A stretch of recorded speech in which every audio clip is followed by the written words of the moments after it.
Bonjour à tous et soyez les bienvenus dans notre émission, vous le savez, toujours sans filtre, mais avec beaucoup d'ambiance, des débats, des points de vue, bref, de l'info avec notre humeur à nous. Bonjour Eric. Bonjour Magali. Et à la une aujourd'hui, l'armada américaine, ça y est, qui est désormais en poste au Moyen-Orient et donc en attente des ordres. Un gigantesque porte-avions à propulsion nucléaire, 3 navires de guerre, des missiles, plus de 5000 hommes. Posté donc près de l'Iran, mais pourquoi faire? Que va décider l'administration Trump? Frapper directement le régime des mollahs ou installer un blocus économique sévère? Apparemment, toutes les options sont sur la table. Et je reviendrai dans mon édito tout à l'heure à 12h15 sur cet épouvantable massacre inédit dans l'histoire de l'humanité d'ailleurs. Franchement, un peuple qui tue 30 000 de ses enfants en 2 jours, c'est une chose assez rare dans l'histoire de l'humanité. Nous y reviendrons si ces chiffres sont bons, s'ils sont justes, s'ils sont confirmés. Eh bien, je vous assure que ce massacre du 8 au 9 janvier 2026 en Iran fera parler. Voilà, deuxième élément dont il faut que nous parlions aujourd'hui. Figurez-vous que les Français sont désormais moins riches que la moyenne européenne. Il y a en Europe des pays qui nous tirent plutôt vers le bas. Je sais pas, la Roumanie, la Bulgarie, qui ne sont pas les pays les plus dynamiques sur le plan économique. Eh bien, nous sommes désormais, nous Français, quand on parle du PIB, le produit intérieur brut, moins riches que la moyenne des 27 Européens. Et comment vous dire les choses pour un pays fondateur de l'Europe, la France, c'est assez inquiétant. Et puis, les provocations de Donald Trump sur les troupes alliées ne passent toujours pas. Le président américain nous accuse d'avoir été déplanqués en Afghanistan. La ministre française des Armées, ce matin, a de nouveau répliqué. Elle parle d'insultes inacceptables. L'occasion de faire un point sur notre armée, l'armée en France. Sommes-nous à la hauteur? Brunet sans filtre, c'est parti.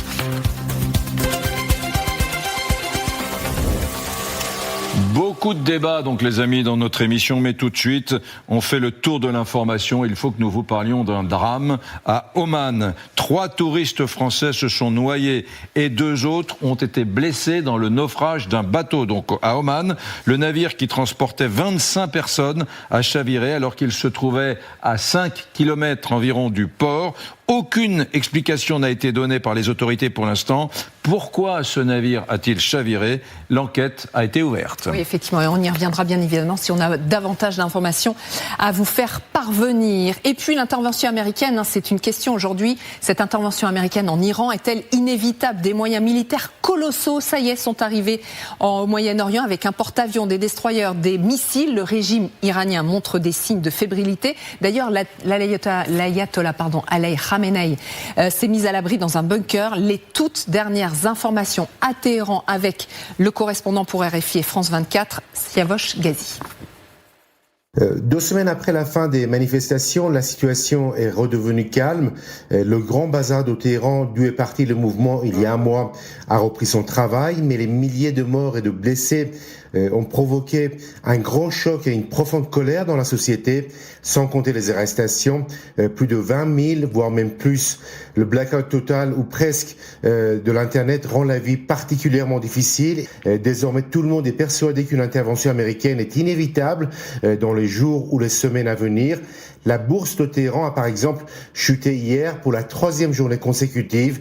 Parmi les gens qui ont participé aux manifestations, certains l'espèrent, mais d'autres craignent une déstabilisation encore plus importante du pays, alors que la situation économique est déjà très difficile, avec une inflation qui officiellement atteint les 60%.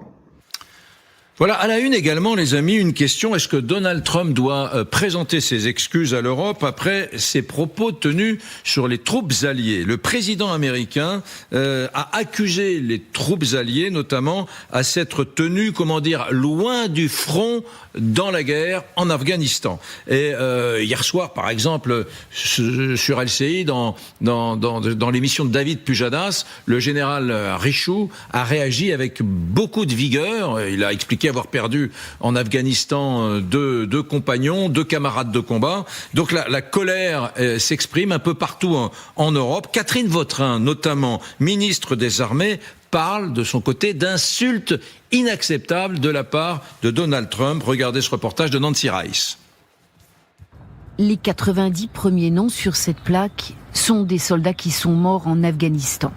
Hier, Alice Ruffo, la ministre déléguée aux armées, est venue déposer une gerbe en mémoire de ceux qui sont morts lors d'opérations à l'étranger. Pour elle, comme pour Catherine Vautrin, la remarque de Donald Trump minimisant leur rôle n'est pas passée. C'est une insulte absolument inacceptable. Quand il dit que nos soldats étaient loin de la ligne de front en Afghanistan. Et je pense aux familles des victimes qui, à juste titre, ont signifié leur mécontentement. Vous en voulez à Donald Trump pour ses propos ?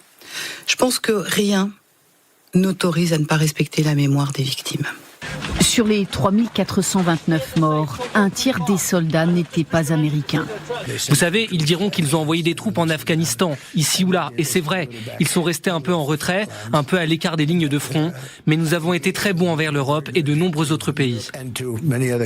Insultant, révoltant, inacceptable pour tous les États qui ont envoyé des contingents en Afghanistan. Le Canada, 158 morts. Nous avons été les premiers à envoyer des renforts à New York après les attentats du 11 septembre. Nous avons envoyé 40 000 soldats canadiens qui ont servi pendant plus de 13 ans sur le front en Afghanistan. Donald Trump s'est un peu ravisé, saluant sur son réseau social le rôle des soldats britanniques. 457 morts, une indignation massive. Les associations de vétérans au Danemark notamment réclament des excuses. Et la France, en tout cas, ne baisse pas la garde face à Donald Trump sur le dossier du Groenland. L'Élysée fait savoir qu'Emmanuel Macron recevra demain midi la première ministre du Danemark et le premier ministre du Groenland. Il s'agit d'un déjeuner de travail pour, je cite, réaffirmer la solidarité européenne et le soutien de la France au Groenland et au Danemark, de leur souveraineté et de leur intégrité territoriale. Fin de citation. Et puis un Donald Trump qui décidément rétropédale pas mal en ce moment sur le plan intérieur. Il est d'ailleurs contraint de jouer la carte de l'apaisement. Des agents de l'ICE vont quitter d'ailleurs dans la journée la ville de Minneapolis. L'ICE, vous le savez, c'est la police anti-immigration appliquée dans le meurtre de 2 Américains. Celui qui dirigeait les opérations, qui s'appelle Greg Bovino, qui est le patron de l'ICE, est quant à lui désavoué par les autorités américaines et il devrait être remplacé dans la journée. Et vous savez que l'ICE, on va le voir à l'œuvre en Europe, alors pas tout à fait évidemment pour jouer les policiers sur les flux migratoires, non, c'est le porte-parole de l'ICE qui le dit aujourd'hui. Des agents de cette police américaine viendront en mission de soutien pour les Jeux Olympiques d'hiver. Vous le savez, ils se tiennent cette année en Italie, ça commence le 6 février. L'ICE sera là en mission de soutien donc aux autorités italiennes, notamment pour assurer la sécurité de la délégation américaine. Mais ça fait débat en Italie, ils sont pas vraiment les bienvenus. Le maire de la ville, le maire de Milan, s'est exprimé il y a quelques minutes. Voilà ce qu'il déclare. Il est clair qu'ils ne sont pas les bienvenus à Milan. Il n'y a aucun doute là-dessus, vient-il de déclarer. Retour en France, mesdames, messieurs, avec une nouvelle qui n'est pas très réjouissante. Les tarifs des assurances habitation vont encore augmenter. Et pas de 1%. Ils vont augmenter de 9% en moyenne, l'assurance habitation. Voici les 3 régions où la hausse des tarifs s'annonce la plus salée pour cette année 2026. Le reportage de Pierre Galaccio. Assurer son logement coûtait en moyenne 167 € l'an dernier. Cela devrait être 182 € cette année. 9% d'augmentation selon une récente étude. Voici le podium des régions où les hausses devraient être les plus fortes. Plus 15% attendu dans les Hauts-de-France. Plus 13% en région PACA. Enfin, plus 11% en Nouvelle-Aquitaine. Pourquoi ces fortes hausses sont-elles justifiées ? Nous avons posé la question à un assureur. Tout ça est lié à ces changements climatiques, des inondations, de la grêle, tout un tas de choses, ça coûte. Et puis, à l'autre bout, ces dérèglements, ils entraînent aussi des sécheresses, des incendies, et ça coûte aussi. Donc, malheureusement, la tendance pour les assurances, notamment en habitation, c'est une tendance à l'augmentation. Voici les régions qui devraient afficher les tarifs les plus élevés cette année. La Nouvelle-Aquitaine, 208 € par an en moyenne. L'Occitanie, 202 € par an. Et les Hauts-de-France, 200 € par an. Pour tenter d'économiser, la seule solution est de comparer les prix. Chaque assureur a sa propre estimation du risque et c'est pour ça que c'est important de regarder chaque assureur, la proposition qu'il va pouvoir vous faire en fonction de son estimation du risque. Et de bien ajuster la valeur des biens qui sont assurés. Changer d'assurance est possible, mais attention après 1 an de contrat. On retourne un instant aux États-Unis juste pour vous dire que le bilan de la tempête hivernale s'est encore alourdi. Les médias américains parlent d'un bilan d'au moins 34 personnes qui sont décédées évidemment à cause notamment de ces températures glaciales, des températures qui sont donc toujours polaires. On attend cette semaine des températures jusqu'à moins 45 degrés. L'état d'urgence a été décrété dans une vingtaine d'États et puis 600 000 foyers sont toujours privés d'électricité. En Bretagne, maintenant, il y a une autre tempête en cours. Vous le savez, alors les précipitations se sont calmées, sauf qu'il y a des conséquences. Ce sont les crues, les inondations. Et les quatre départements bretons sont désormais en vigilance orange aux crues. À Quimper, on retrouve Médéric Pirker. Comme vous pouvez le voir, la rue est impraticable. Elle est complètement inondée par le Ster, une des rivières de Quimper qui est sortie de son lit très tôt ce matin. Et regardez, l'eau continue de monter et arrive maintenant jusqu'aux genoux. Les habitants pourtant se sont préparés à cet événement. Ici, nous sommes avec Brigitte qui, malgré des pompes, des sacs de sable et une planche en bois, eh bien, vous n'avez pas réussi à limiter la hausse de l'eau. Pas du tout, non. Malgré tous les efforts que mon mari a pu faire en creusant donc de manière à pouvoir placer une pompe, on ne peut pas lutter contre la montée des eaux et c'est épuisant. Oui, parce que c'est la 4e inondation en moins de 2 semaines. Ah oui, en moins de 2 semaines. Là, on est épuisé, on est fatigué, on dort plus la nuit. On est soucieux, on est vraiment désemparés. Et à savoir que nous ne sommes pas les plus malheureux parce que le sous-sol seul est inondé. L'habitation est au-dessus, mais on pense à tous les habitants qui sont comme nous, mais qui, eux, habitent au rez-de-chaussée. Et là, c'est épouvantable. Merci beaucoup. Et cet événement n'est pas près de se terminer car l'eau continue de monter. Le pic de la crue est attendu aux alentours de 13h40. Voilà, merci à vous Médéric. Mesdames, messieurs, vous restez avec nous. Dans un instant, on va vous parler de ce qui se passe en Iran, parce que ça y est, la grande armada américaine est arrivée sur place. Donald Trump a le choix entre l'asphyxie économique du pays ou bien les frappes. Voilà. Et puis je reviendrai sur ces journées terribles du 8 et 9 janvier, mesdames, messieurs, 2026, il y a quelques jours, où l'Iran a décidé de massacrer ses enfants. Un massacre, maintenant on le sait, prévu, organisé, tuer 30 000 personnes comme ça en 48 heures, c'est quelque chose qui se prépare avec une minutie qui fait froid dans le dos. Nous allons y revenir dans un instant.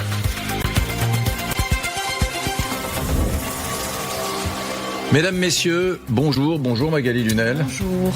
Voici mon édito. Ainsi donc, ce chiffre de 30 000 civils iraniens massacrés lors des 2 journées du 8 et 9 janvier 2026 ne serait pas une fake news. 30 000 Iraniens massacrés.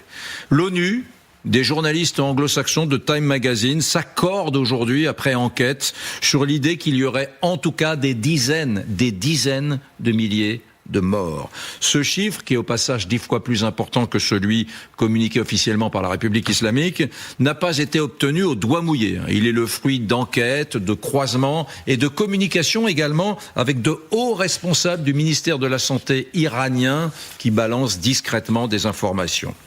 Alors, bien sûr, on ne tue pas 30 000 personnes en 2 jours sans avoir un peu préparé son coup. Tout s'organise, y compris les tueries de masse. Le seul parallèle d'ailleurs qui est offert sur les bases de données concerne l'Holocauste. Près de Kiev, les escadrons de la mort nazis ont exécuté les 29 et 30 septembre 1941 33 000 juifs. On est dans l'horreur, mais on est également dans le même type de rapport, de volume, si vous pouvez me permettre cette expression.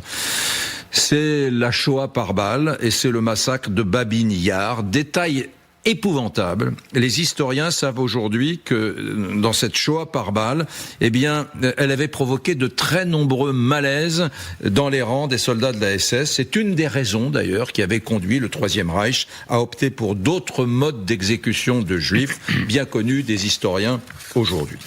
Revenons donc à nos mollahs. Les mollahs, on le sait, ont préparé anticiper ce massacre.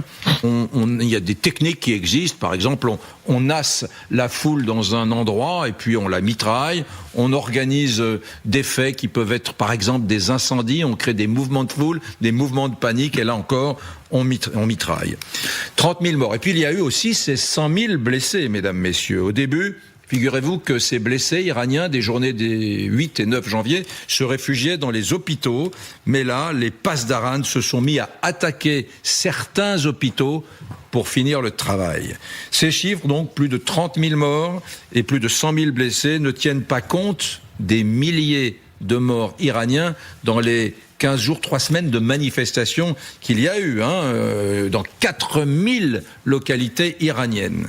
30 000 morts en 2 jours, je n'arrive pas à réaliser moi-même. On a déjà vu ça, vous disais-je tout à l'heure, mais 30 000 personnes massacrées par leurs frères, c'est quelque chose de relativement inédit, massacrés pour des raisons idéologiques au nom de la survie d'une dictature abjecte. Jamais, j'ai recherché un peu ce matin avant de préparer mon édito, jamais dans l'histoire un peuple n'a fait à son propre peuple, à ses enfants, à ses femmes, à ses adolescents, ce que les Iraniens, ce que la police des mollahs, ce que les pasdaran et les gardiens de la révolution ont fait dans ces 2 journées funestes des 8 et 9 janvier. Alors, bien évidemment, ces chiffres ne sont pas encore exactement confirmés. Certains parlent de davantage de victimes, d'autres sont un peu plus prudents. Mais si ces chiffres étaient confirmés, pour moi, ils justifieraient à eux seuls toutes les interventions militaires du monde en Iran. Voilà, on verra si Donald Trump va intervenir en Iran, parce qu'on va le voir dans un deuxième temps. L'armada américaine, ça y est arrivée donc au Moyen-Orient. D'abord, un mot sur ces possibles massacres des mollahs sur son propre peuple, sur leur propre peuple. Grégory Phillips est avec nous pour en parler, notre chef du service international. Pascal Perry nous accompagne également aujourd'hui, comme Nivid Potros. Chaque jour est avec nous. Vous allez nous expliquer les options qui sont sur la table de l'administration Trump. Et Didier Djadi est notre invité. Bonjour. Bonjour. Sociologue universitaire et réfugié politique iranien, auteur de Iran, islamisme, laïcité, histoire d'un affrontement. Des répressions, votre pays en a connu énormément. Le régime des mollahs a pour habitude de poursuivre les manifestants, de réprimer dans le sang toute manifestation. Est-ce que là, celle-ci a été beaucoup plus loin, cette répression a été beaucoup plus sanglante, d'après les informations dont vous disposez, vous? Vous savez, le régime en Iran, c'est un régime totalitaire islamiste qui, par sa nature, est toujours dans le despotisme dès le départ. Car n'oublions pas, par exemple, les généraux de l'armée du Shah ont été exécutés sur le toit donc des mosquées dès le lendemain. Et donc beaucoup d'Iraniens dans les prisons, etc. Et aujourd'hui, c'est sans précédent. Ce que vous voyez, ce que vous entendez, et je vous remercie pour votre humanisme, cher Eric, ainsi que pour votre professionnalisme, car il s'agit donc d'une défense de la vérité là. Et ce qui est effectivement aujourd'hui la réalité de l'Iran, c'est que effectivement ce régime-là est allé très loin. Pourquoi? C'est parce qu'il avait toujours ce sentiment-là que les Iraniens ils vont se révolter, car il y a 4 ans, il y avait la révolution Femmes, Vie, Liberté, et entre-temps encore il y avait pas mal de grèves et de manifestations, si vous voulez. Et cette fois-ci, le régime qui voyait la fin de son histoire, si vous voulez, là, il avait préparé sa politique pour aller effectivement vers des massacres. Ce qui est intéressant, Didier Djadi, et ce qui serait nouveau, c'est de parler de la préparation de ces 2 journées du 8 et 9 janvier qui ont été anticipées, préparées. Comment ont-ils fait? Comment s'y sont-ils pris? Comment ont-ils anticipé? Je suis désolé, une tuerie de masse, ça s'organise. On ne peut pas tuer 30 000 personnes comme ça en le décrétant un matin. Donc il y a eu... Quelles ont été les techniques utilisées par les autorités iraniennes pour massacrer 30 000 personnes? Comment ont-ils fait? Quelles sont les informations? Vous qui êtes en communication régulière avec des Iraniens en Iran, quelles sont les informations dont vous disposez sur cette préparation et sur la façon dont ils ont procédé? Absolument. Donc, comme je viens de le signaler, le régime, il était toujours dans l'attente à ce qu'il y ait effectivement à nouveau une nouvelle manifestation, une série de manifestations, une révolte. Et donc le régime avait donné des ordres à l'ensemble de ses miliciens, mais également les pastarans. Mais aussi il avait anticipé pour faire venir également des miliciens, disons arabes irakiens, mais également de Hezbollah et aussi des Afghans. En partie c'était des milices qui étaient en Syrie pour défendre le régime d'Assad, si vous voulez là. Et ils sont implantés en Iran aujourd'hui là. Et donc, on attendait à ce qu'il y ait effectivement, quand il y a eu le démarrage de la manifestation une semaine avant ce moment, disons, de massacre, eh bien, au départ, le régime, il était un peu, disons, dans une situation où il se montrait un peu tolérant, etc. Mais c'était une stratégie là.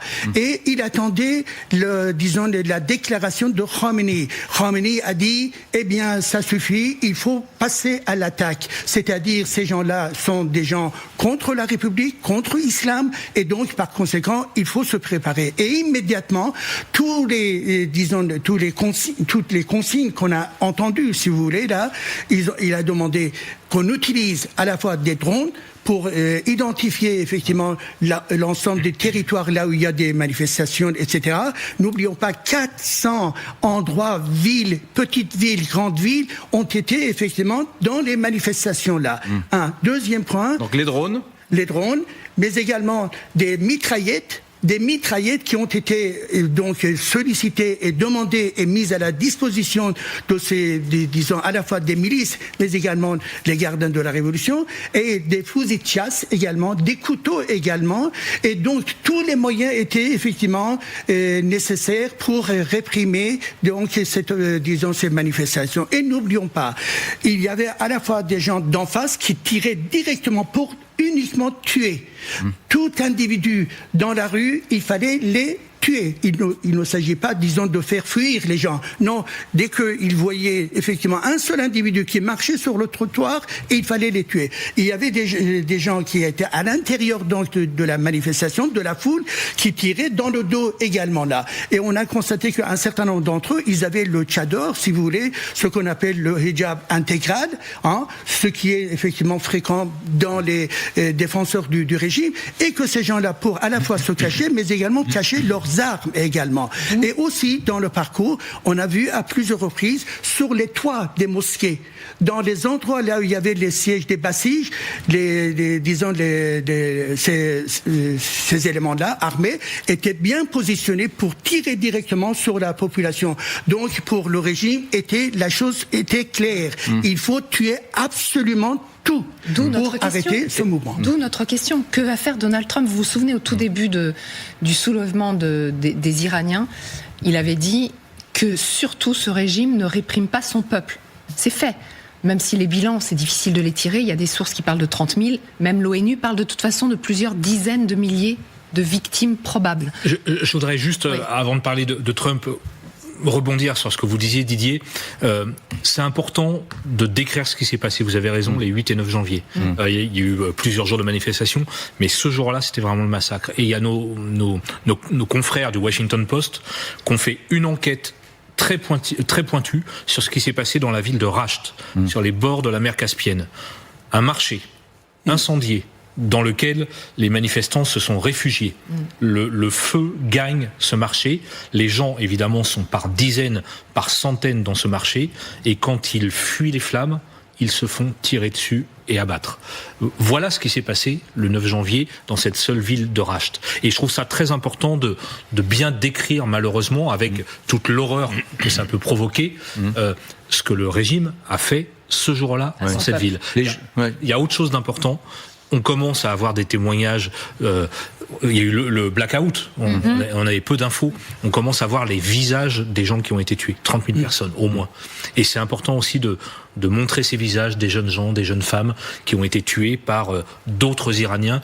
Je trouve que c'est important de donner leur nom quand on les a. Je le redis, dans l'histoire, à ma connaissance, il y a déjà eu des milliers de personnes exécutées en 2 ou 3 jours. J'ai donné un exemple, mais des dizaines de milliers de personnes exécutées en 2 jours par leur propre peuple et leurs propres frères. Je crois que c'est un cas unique dans l'histoire moderne, en tout cas celle qui est documentée, que nous connaissons. Est-il vrai que les gardiens de la Révolution, les miliciens, allaient dans les hôpitaux où s'étaient réfugiés les blessés pour finir le travail et exécuter les blessés. Absolument. On a des témoignages de la part des infirmiers, également de la part des médecins. Et effectivement, ce qui est la réalité de la chose, dans les hôpitaux, là, il y avait effectivement des gens blessés, étaient en train d'être soignés. Et donc, les milices arrivaient dans ces hôpitaux-là, ils arrachaient tout et ils les prenaient les gens blessés et ils les, effectivement, finissaient soi-disant leur boulot là. N'oublions pas, ce régime-là barbare, là, pour compléter ce qui a été dit concernant le bazar de Rasht, eh bien, c'est un système circulaire. Les gens rentrent et puis dans les deux sens là. Ils ont fermé un côté et ils ont provoqué l'incendie à l'intérieur. Et de l'autre côté, effectivement, il y avait la sortie. Eh bien, les miliciens et les pastorants ils attendaient effectivement la sortie donc des gens et ils tiraient sur tous les individus qui sortaient donc du bazar. Donc ce régime-là, c'est un régime véritablement barbare. Et on le dit et on l'a toujours répété. Certains, vous vous rappelez, il y a quelques années, ils disaient « Oui, c'est un régime islamique, mais quand même, il y a des modérés qui sont au pouvoir. » Tous les modérés et les radicaux, entre guillemets, font partie de la classe dominante, font partie, effectivement, des gens qui massacrent. Et donc, véritablement, ce régime-là, il est... Ça veut dire, les amis, pardon, merci d'être là, Didier Djadi, merci du fond du cœur. Car ça veut dire qu'il y a Femmes, Vie, Liberté. Il y a les mouvements qui ont commencé cet hiver, le 28 décembre, etc., avec des morts, mais il y a les massacres du 8 et 9 janvier, qui sont une autre chose, qui sont des massacres d'une autre nature, organisés, anticipés par le régime, avec la volonté de réaliser une tuerie de masse. Et j'espère que les historiens s'en empareront. J'espère que les étudiants de Sciences Po, pas très prompts apparemment à regarder de près ce qui se passe en Iran, parleront un jour de ces massacres du 8 et 9 janvier, qui sont encore une fois, je le dis, d'une autre nature, dans un pays qui aime le droit, la France, qui est capable de faire la distinction entre une tuerie de masse, un génocide, un crime contre l'humanité, voilà, dans un pays qui aime le droit. Je pense qu'il faut que les historiens, les juristes se penchent sur ces deux journées du 8 et 9 janvier. Ça, c'est le fruit d'un travail d'historien qui se produira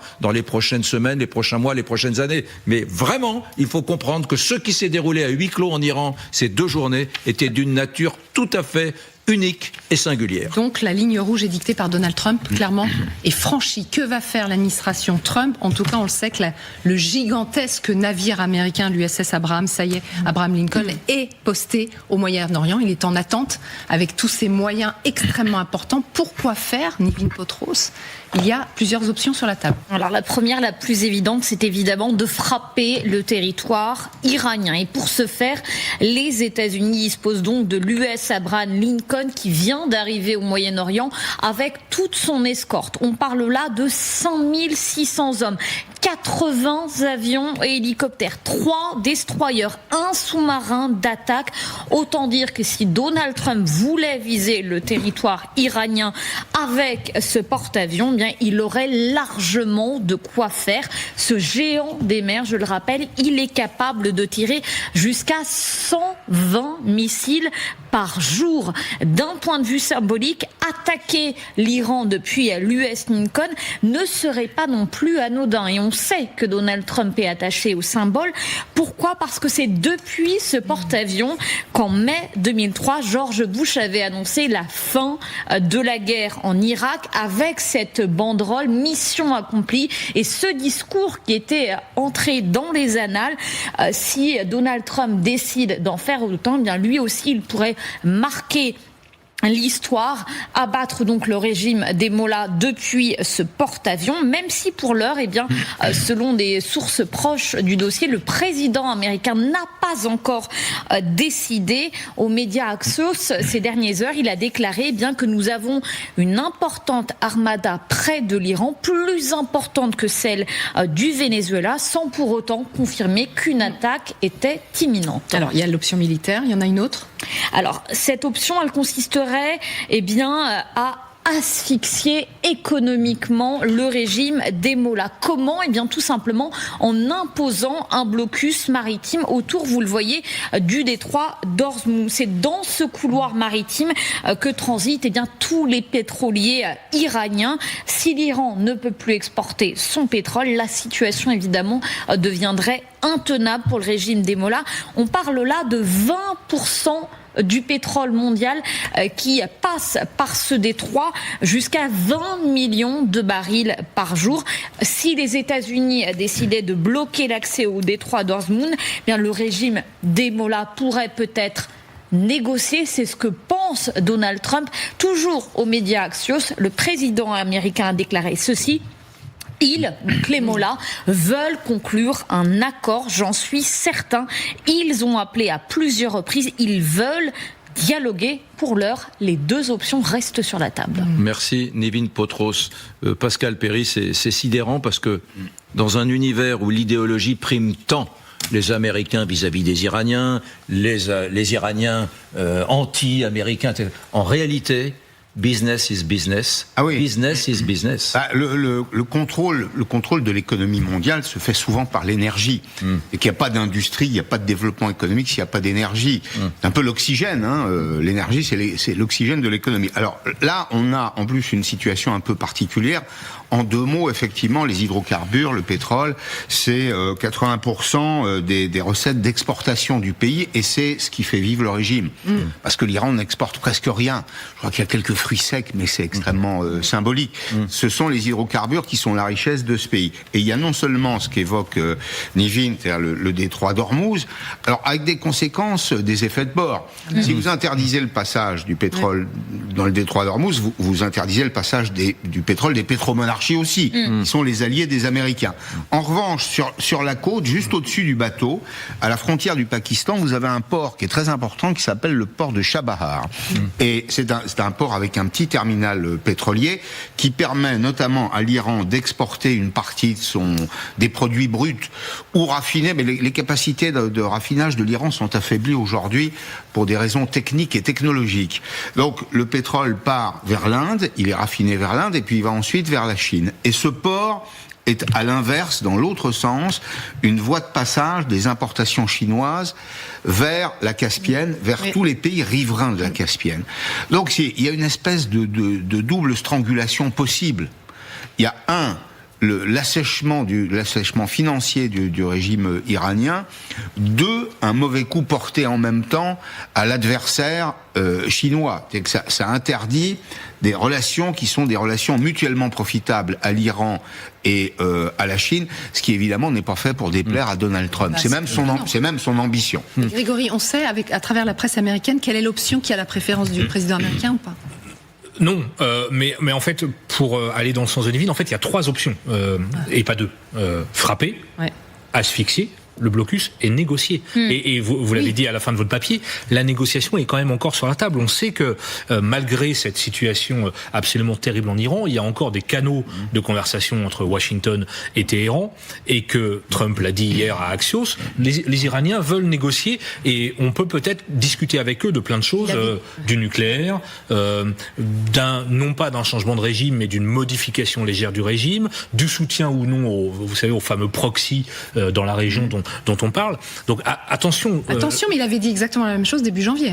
Oui. Les Mollahs veulent négocier. Il avait dit exactement la même chose. Mais je pense que l'idée d'une négociation avec les Iraniens est encore sur la table à Washington, même si de l'autre côté, on imagine mal le régime dire ok, vous avez raison, je laisse tomber le nucléaire, je change l'ayatollah Khamenei et j'arrête de soutenir mes proxys dans la région.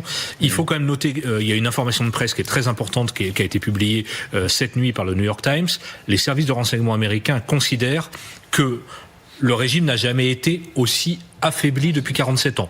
Plus qu'en 2022 après Mahsa Amini, plus qu'en 2019 après les manifestations sur le pouvoir d'achat, plus qu'en 2009 après la réélection contestée d'Ahmadinejad et la population qui était descendue dans la rue. Selon les services de renseignement américains, le régime est fissuré. Maintenant, Trump a cette information, que va-t-il décider ? Que souhaitent les Iraniens ?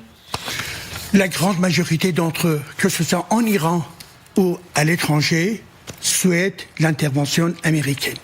Tout le monde n'est pas d'accord, bien évidemment. Il peut y avoir également des réactions au moment des attaques. Mais véritablement, encore depuis avant-hier, j'ai eu quelques moments d'échange avec mes amis ou mes proches en Iran, là, et ils m'ont dit que malgré toute la répression, mais la colère, elle est là. Et on souhaite absolument à ce qu'il y ait véritablement une attaque contre le régime, les centres, disons, de décision du régime, y compris Khamenei, car n'oublions pas juste une phrase, les Khamenei, c'est-à-dire l'ensemble de cette clique au pouvoir, ils ont toujours répété, vous voulez nous chasser, on va vous rendre l'Iran, la terre brûlée. Eh bien, ce qu'ils ont fait avec des massacres, ce qu'ils sont capables encore de faire, c'est encore et encore tuer et massacrer les Iraniens. Donc, le monde doit écouter le peuple iranien absolument. Merci Didier Idjadi, merci de venir ici, tel un lanceur d'alerte, nous parler des nombreux contacts quotidiens que vous avez avec des Iraniens en Iran. Mesdames, messieurs, restez avec nous. On va parler de politique française maintenant avec quelque chose qui est assez stupéfiant. Figurez-vous que la France est en train de devenir de moins en moins riche. Je cherche mes fiches parce que c'est pour la 3e année consécutive. Le produit intérieur brut, la richesse nationale baisse. Et figurez-vous que par habitant. Par habitant, par tête, par habitant, baisse. Et alors, on est en dessous désormais de la moyenne européenne. Il y a en Europe des pays qui sont moins riches que nous, je sais pas, la Bulgarie, la Roumanie, dans une moyenne européenne, et on est en dessous, nous, désormais, de la moyenne européenne, ce qui est assez inédit. À tout de suite. Mesdames, messieurs, Monsieur Pascal Perry, merci d'être avec nous. Madame Isabelle Saporta, merci d'être avec nous. Renaud revient de la machine à café. Merci mon cher Renaud, merci Renaud d'être avec nous, d'avoir préféré pour un débat passionnant. D'avoir préféré notre compagnie à celle de la machine à café, vraiment ça nous touche le cœur. Magali Lunel est là. Mesdames, messieurs, rien ne va plus. Rien ne va plus. Les Français désormais moins riches que la moyenne européenne pour la 3e année consécutive. Le PIB, le fameux produit intérieur brut dont on nous a rebattu les oreilles à l'école. Vous vous souvenez du PIB? Le PIB par habitant français est inférieur à la moyenne nationale. Voilà. Alors j'adore. Je vais vous montrer un petit croquis. Vous allez comprendre, mesdames, messieurs, votre douleur sur ces dernières décennies. Vous allez voir une comparaison France-Allemagne. Juste France-Allemagne. En 1975, ce croquis est très mal fait, mais quand je l'explique, ça va passer. En 1975, France-Allemagne, on est à égalité. Tout va bien. Voilà. 2 puissances comparables. D'ailleurs, en 75, c'est la RFA. En 2000, le niveau de vie de la France, enfin le PIB par habitant est inférieur de 6%, ça se creuse un tantinet, et en 2024, il est inférieur de 11%, ça continue à se creuser. On a demandé, Pascal, je brûle de vous entendre là-dessus, mais tout de suite, Antoine Fouché, que vous connaissez, et qui est souvent dans notre émission, qui explique un petit peu, avec ses mots à lui, cette différence, cette perte de richesse par habitant quand on se compare aux voisins européens. Voilà. Écoutez donc Antoine Fouché, président de Quintet Consultant. Les pays qui avaient le même niveau de vie que nous, il y a 25-50 ans, comme l'Allemagne par exemple, nous ont dépassés. Alors, on avait la RFA, évidemment, l'Allemagne de l'Ouest, il y a 50 ans, en 1975, avait le même niveau de vie. Aujourd'hui, ils ont 10-15% d'avance par rapport à nous. C'est pas mal, 15%. Si chacun se dit j'ai 15% de plus ou 15% de salaire en plus, bon, voilà, c'est ça que ça représente. Et puis des pays qui étaient derrière, comme le Royaume-Uni, ont aujourd'hui le même niveau de vie alors qu'ils ont fait le Brexit, par exemple. Et puis il y a certains pays, ça c'est un peu plus logique, mais quand même la remontée est spectaculaire, comme la Pologne, qui était très très loin derrière nous après leurs 40 ans de dictature communiste, et qui était à 60% de notre niveau de vie il y a 20 ans. Aujourd'hui c'est 20%, et à ce rythme-là, à la fin du prochain quinquennat, un Français et un Polonais auront à peu près le même niveau de vie. Donc là aussi, c'est un peu un choc pour nous parce que c'est quand même pas la manière dont on se représente les choses, nous Français, mais il y a un décalage, je pense, très profond entre la représentation qu'on a de nous-mêmes et notre réalité dans le monde. Oui. Ça fait Quelle peur, hein. claque, Pascal Perry, quelle claque. Je rappelle que la France, au sortir de la Première Guerre mondiale, est une des premières puissances du monde, avec le Royaume-Uni, et puis les États-Unis qui sortent sérieusement. Hein. Bon, on est dans les trois. Il y a 196 pays dans le monde. Il y a un siècle, on est dans les trois plus puissants. Bon, et ben depuis. On est 4e dans les années 70. On est 4e dans les années 70, et maintenant on est quoi? Si la Pologne nous dépasse. Tiens, sortez-nous comme les chiffres de la Pologne, là, le fameux diagramme mal fait. 60% d'écart avec la Pologne en 2000. Ouais. 20% seulement maintenant. Et à la fin du prochain quinquennat, dit Antoine Fouché, en fait, elle est à égalité avec nous, voire devant. Mais c'est quand même un truc de dingue. En fait, la Pologne... Non mais je sais pas, elle est vraiment tombe. C'est le niveau de vie par tête. C'est-à-dire que ce qui est en bas de l'écran, là, la France bientôt moins riche que la Pologne, non. C'est pas tout à fait juste parce que on continuera de produire plus. C'est pas en 2027, hein, c'est 5 ans de plus, hein, 2032. Ouais. C'est ça. Mais les Français, c'est ça qui compte. C'est un ensemble qui est divisé par le nombre d'habitants. Et donc, il faut parler des Français, parce que ça concerne les gens qui nous regardent. Là. Donc, vous dites, vous, ce serait plutôt les Français bientôt moins riches que les Polonais. C'est exactement ça. En réalité, le PIB par tête, si vous voulez, la quantité, le PIB, parce qu'on est beaucoup plus nombreux, sera toujours supérieur. Mais quand vous le divisez par le nombre d'habitants, c'est ça qui compte. C'est ce qui vous reste, si vous voulez. C'est ce qui détermine la valeur produite par tête. Mais pourquoi ? Moi, je suis pas étonné. Oui, c'est 40 ans de désindustrialisation dans ce pays. Nous étions un grand peuple de producteurs, nous sommes devenus un grand peuple de consommateurs, et on court après les centimes aujourd'hui. Il y a des petits boulots en France, c'est une société de services dans laquelle les petits boulots mal payés sont dominants. On a oublié ce qui produit de la valeur ajoutée, et comme on est des consommateurs un peu compulsifs, là, on regarde notre pouvoir d'achat disparaître. Et le pouvoir d'achat des Français, il n'a pas disparu. On l'a exporté avec les productions qu'on ne fait plus nous-mêmes, que les Chinois, que les Allemands, que d'autres, que les Coréens font pour nous. Est-ce que vous pourriez juste rappeler, parce que vous l'avez mis dans votre excellent livre, la différence en fait de valeur créée entre un poste dans l'industrie et un poste dans le tertiaire? C'est dingue. C'est un rapport de 25 à 30%. Et vous avez un point de PIB dans les services, ça vous fait, vous investissez la même quantité de capital et de travail. Quantité, hein, c'est pas la qualité. Vous avez 1,30 de revenus pratiquement dans le secteur de l'industrie.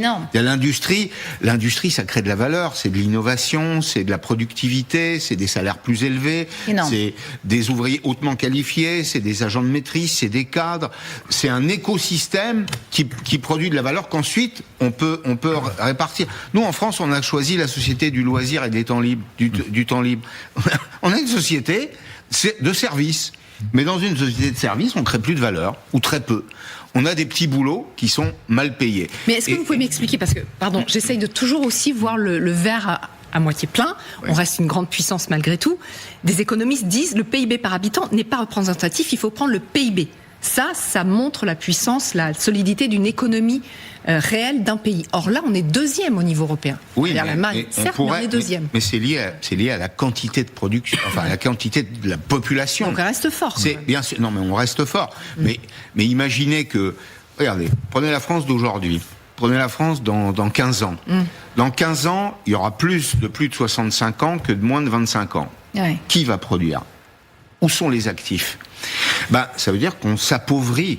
On continue de s'appauvrir. C'est ce qu'on appelle l'hiver démographique, est aussi une espèce d'hiver économique. Oui, mais toute l'Europe est concernée. Et là, on reste mieux loti sur la démographie que pas tant que ça, parce que le taux de vieillissement est très rapide chez nous. Il est extrêmement rapide. On a des gens qui vivent parce que la santé publique est plutôt efficace.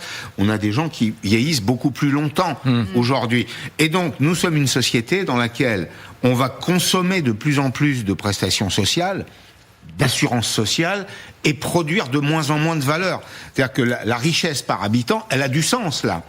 C'est pas simplement un ensemble, c'est des situations particulières qu'il faut ajouter. J'ai bien compris. Donc le PIB, c'est la richesse de tout le pays, mais ça tient à la population qui est très large. C'est-à-dire qu'effectivement, si on est 70 millions, comme c'est le cas de la France dans le dernier recensement, si on est 70 millions, effectivement, on a un PIB plus élevé que celui de l'Andorre. On produit plus. Mais vous dites, vous, Pascal Perry, ce qui est intéressant pour nous, dans notre action quotidienne de vivre, de nourrir les siens, etc., c'est le PIB par habitant. Et là, on est en PIB par habitant, c'est dingue. On est en train, Renaud Pilat, de passer sous la moyenne européenne, nous qui avons créé l'Europe,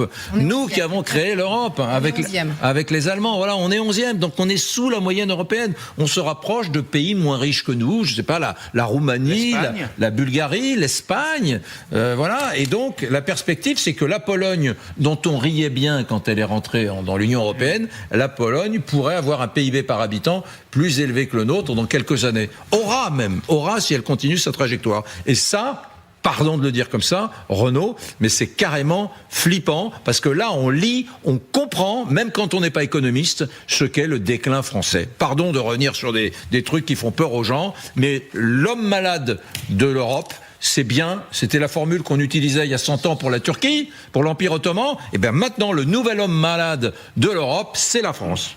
Non, mais on a créé l'Europe, mais on crée plus de production, on crée plus de richesse.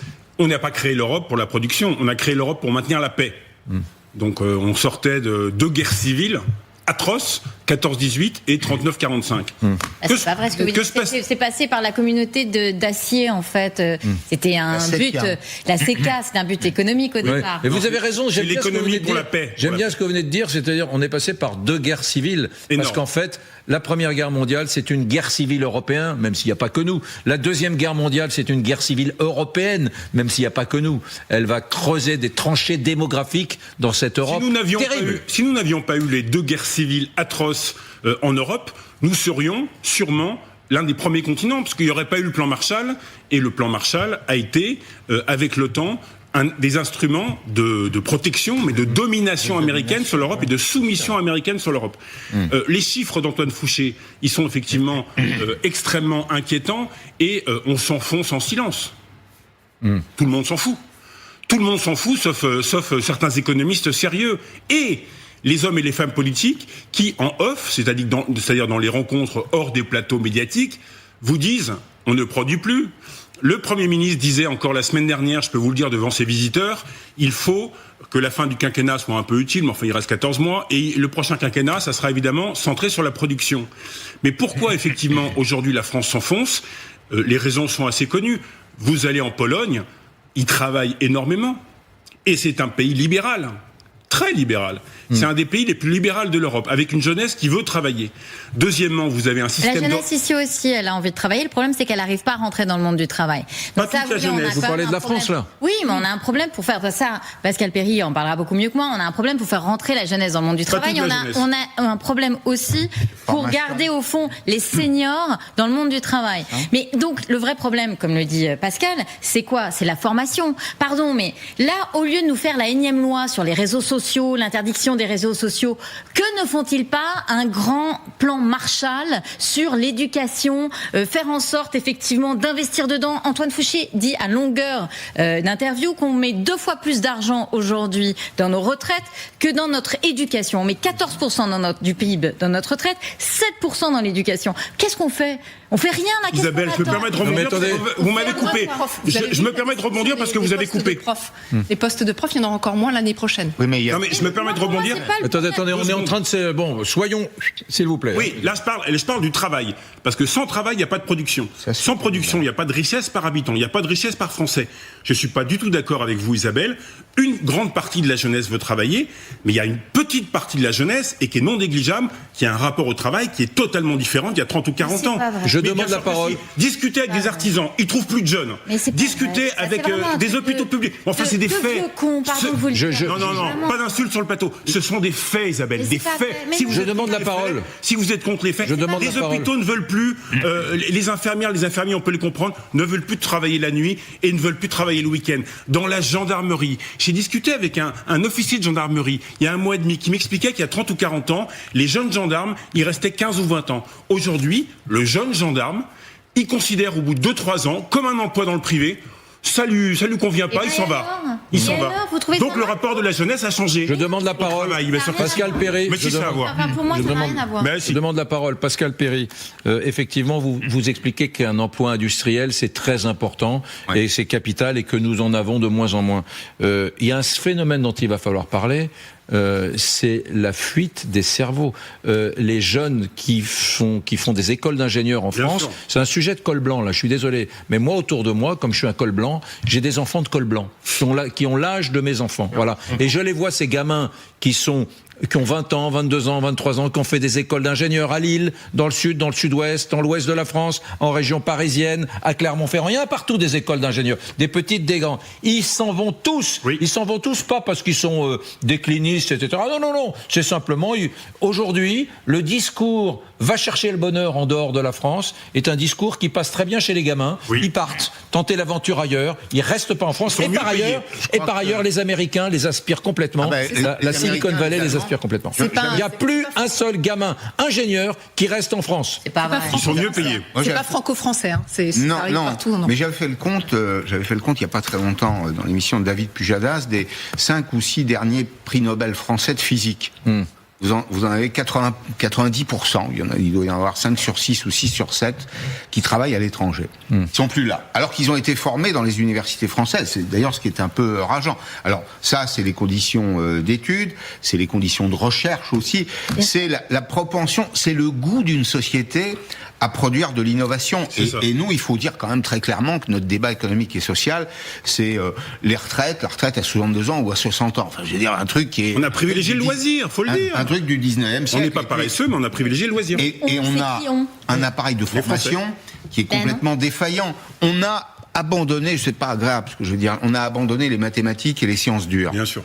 Parce que c'était trop compliqué, parce qu'on ne sait pas les enseigner, et parce que c'était sélectif, en réalité. Et comme la sélection est un truc qui fait une sainte horreur à l'éducation nationale et aux politiques d'ailleurs, on a reculé là-dessus. Résultat, il n'y a pas assez de gamins aujourd'hui, et de gamines surtout, pas assez de femmes dans les écoles d'ingénieurs. Il y a des sièges vides dans les écoles d'ingénieurs. Alors que l'économie industrielle d'aujourd'hui, c'est l'économie des sciences en particulier. À côté de ça, on continue de former des cohortes de gens en sciences sociales, humaines et sociales, en sachant pertinemment qu'on les conduit dans l'impasse, alors que le choix peut-être le plus vertueux, le plus efficace, y compris pour les intéressés, ce serait de les orienter vers des formations professionnalisantes qui vont leur donner un vrai boulot et une vraie espérance de carrière. Moi, je voudrais rebondir sur ce qu'a dit Renaud, parce que c'est rare que je sois aussi en colère que je le suis aujourd'hui, mais là, vraiment, ce discours anti-jeune, je ne peux plus l'entendre. On a aujourd'hui une classe politique qui est au pouvoir, qui n'a aucune vision. On est aujourd'hui avec des gens qui ont massacré la recherche. Vous dites pourquoi les chercheurs sont partis ? Parce qu'on a massacré la recherche. Vous dites comment ça se fait que vous êtes ingénieur et vous avez envie d'aller dans un pays où le pays a investi massivement dans l'industrie, sans blague. Comment se fait-il ? Comment, par exemple, vous êtes ingénieur nucléaire ? On a eu des années où on a dit on va démanteler la filière nucléaire. Vous restez en France ? Non. Donc, si vous voulez, c'est au fond l'absence de vista des politiques. On avait avant une planification, t'es d'accord, t'es pas d'accord, mais il y avait une vision à 20 ans, à 30 ans de ce qu'on allait faire sur les transports, sur l'énergie, sur l'industrie. Aujourd'hui, il n'y a plus rien. Aujourd'hui, on a des politiques qui sortent une loi tocarde par jour, comme celle sur les réseaux sociaux interdits aux moins de 15 ans, qui ne servent à rien, qui sont le truc par le petit bout de la lorgnette et qui ne sont pas capables d'avoir une vision à long terme. En fait, moi, je vais vous dire, je veux bien qu'on tape sur les jeunes en permanence, mais vous êtes jeunes aujourd'hui, c'est quoi, Une partie des jeunes. Je vous ai laissé faire votre viaduc du Pilat, laissez-moi 2 secondes. Vous m'avez coupé tout à l'heure. Donc, si vous voulez, 2 secondes.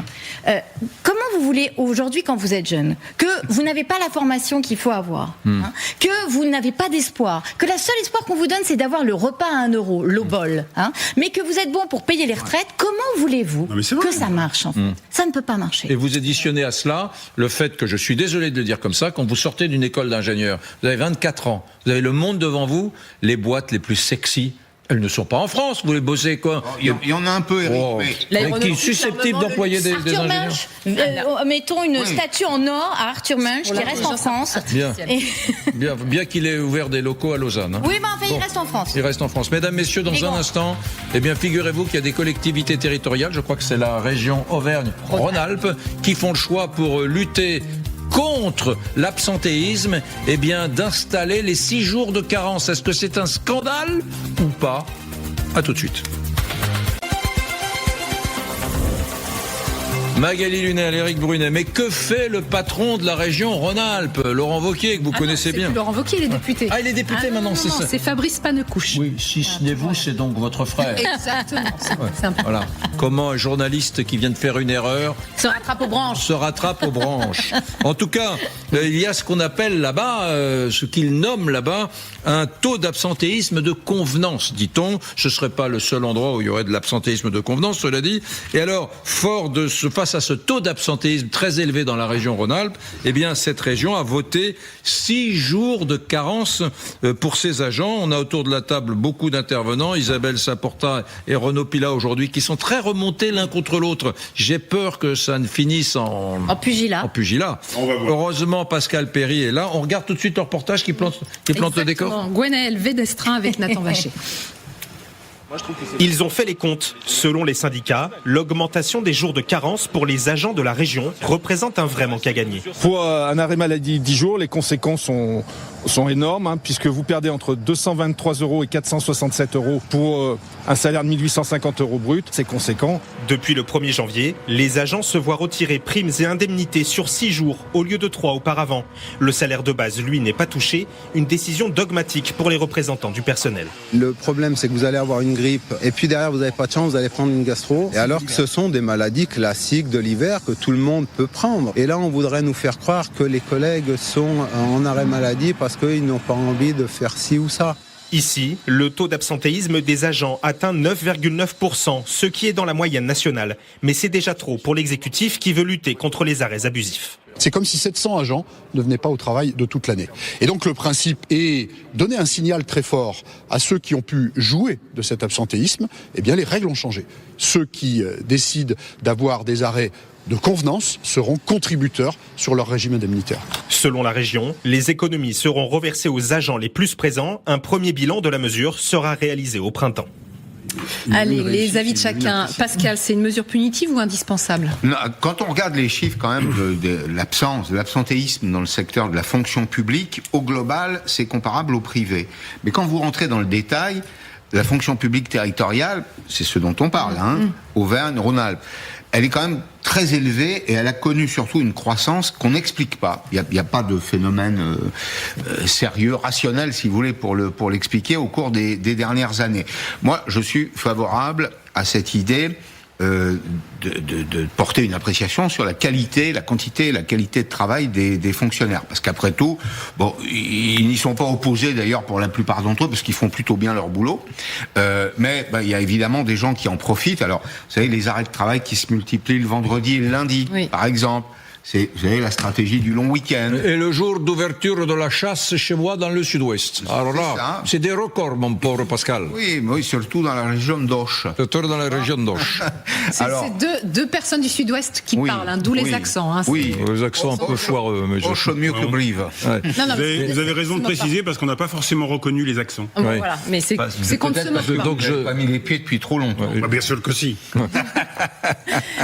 Non, c'est sérieux, il faut traiter ça. C'est-à-dire qu'il faut donner la prime à ceux qui sont souvent... Il faut tenir compte de la maladie. Il y a des vraies maladies. Évidemment. C'est-à-dire que le dosage, là, il est fin. Il ne faut pas se tromper. Pas pénaliser des gens qui sont vraiment malades. Vous êtes mûrs pour un trumpisme à la française, là, vous tous. Dès qu'il y a une mesure démago, vous levez tous la main, quand même. Parce que là, d'abord, il ne pourra pas le faire. Il pourra le faire que sur les primes. Oui, je vous taquine un peu. Il pourra le faire que sur les primes, parce que sur les salaires, tu ne peux pas y toucher. Après, ce côté, je remonte les uns contre les autres. Donc on voit bien que c'est vraiment un truc pour cliver à l'intérieur.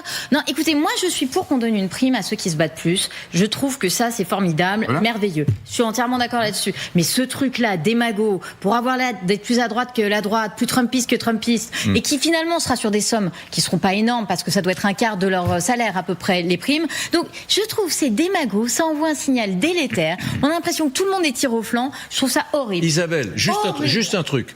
Je le redis, je l'ai déjà dit, je sais que vous le savez, la population, les fonctionnaires, les fonctionnaires, oui, je sais, oui, c'est vrai. Non, les fonctionnaires territoriaux français, avec une durée annualisée du temps de travail de 1578 heures en moyenne, c'est la population, le segment de population dans le monde qui travaille le moins.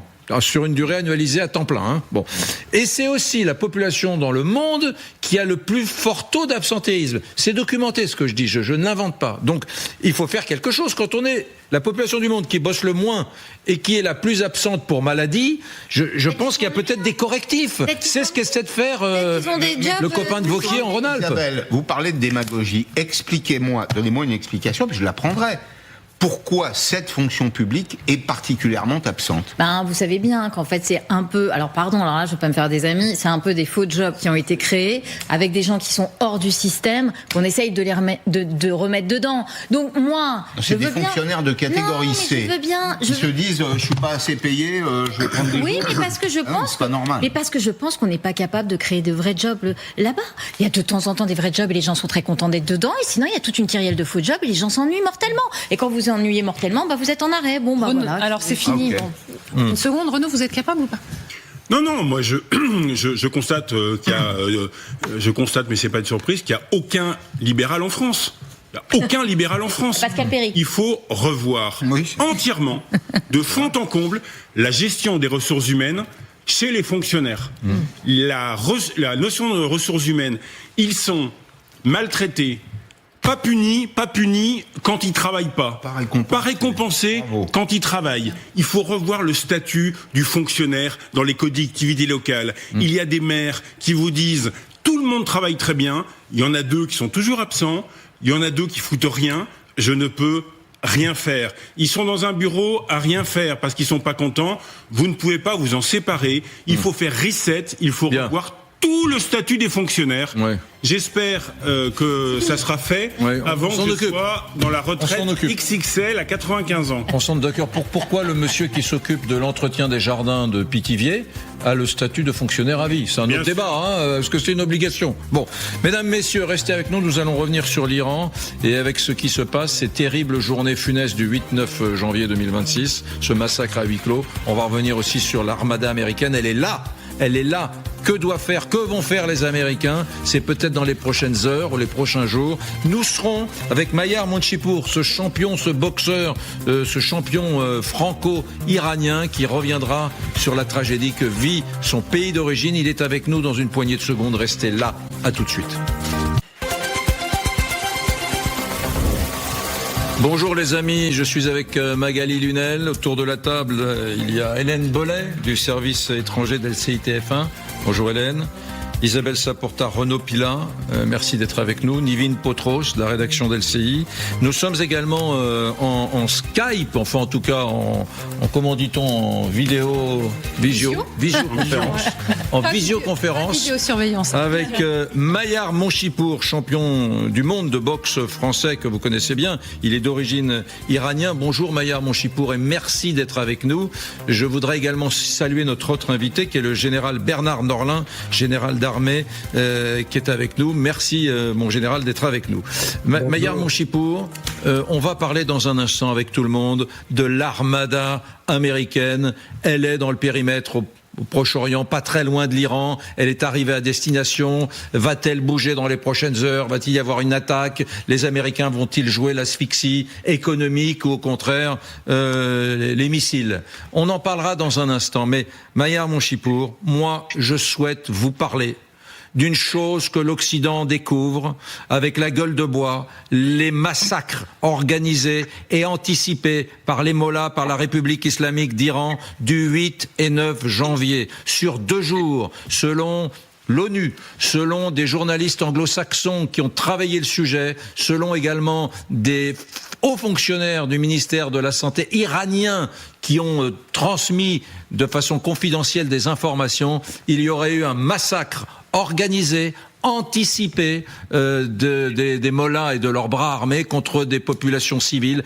30 000 personnes, c'est considérable. Ça se prépare, il faut fabriquer des mouvements de foule, il faut mitrailler la foule. C'est terrible. On raconte même que des milices sont allées vers certains hôpitaux pour terminer le travail, entre guillemets, et tuer achevé des blessés lors de ces manifestations. Bref, on découvre cela totalement abasourdi. Mayar Monchipour, est-ce que c'est des informations que vous avez vous aussi, qui êtes en contact avec des membres de la diaspora, avec certains Iraniens en Iran peut-être? Je voudrais votre commentaire sur ce massacre dans un pays fermé que nous découvrons nous aujourd'hui. Bonjour à tous, merci de nous donner encore la parole. On le dit à chaque fois, les Iraniens de l'étranger, on remercie les médias, qu'ils soient presse écrite, radio et télévision comme vous, de nous donner la parole. C'est le seul moyen d'avertir nos concitoyens et de jouer sur les choix politiques de nos élus.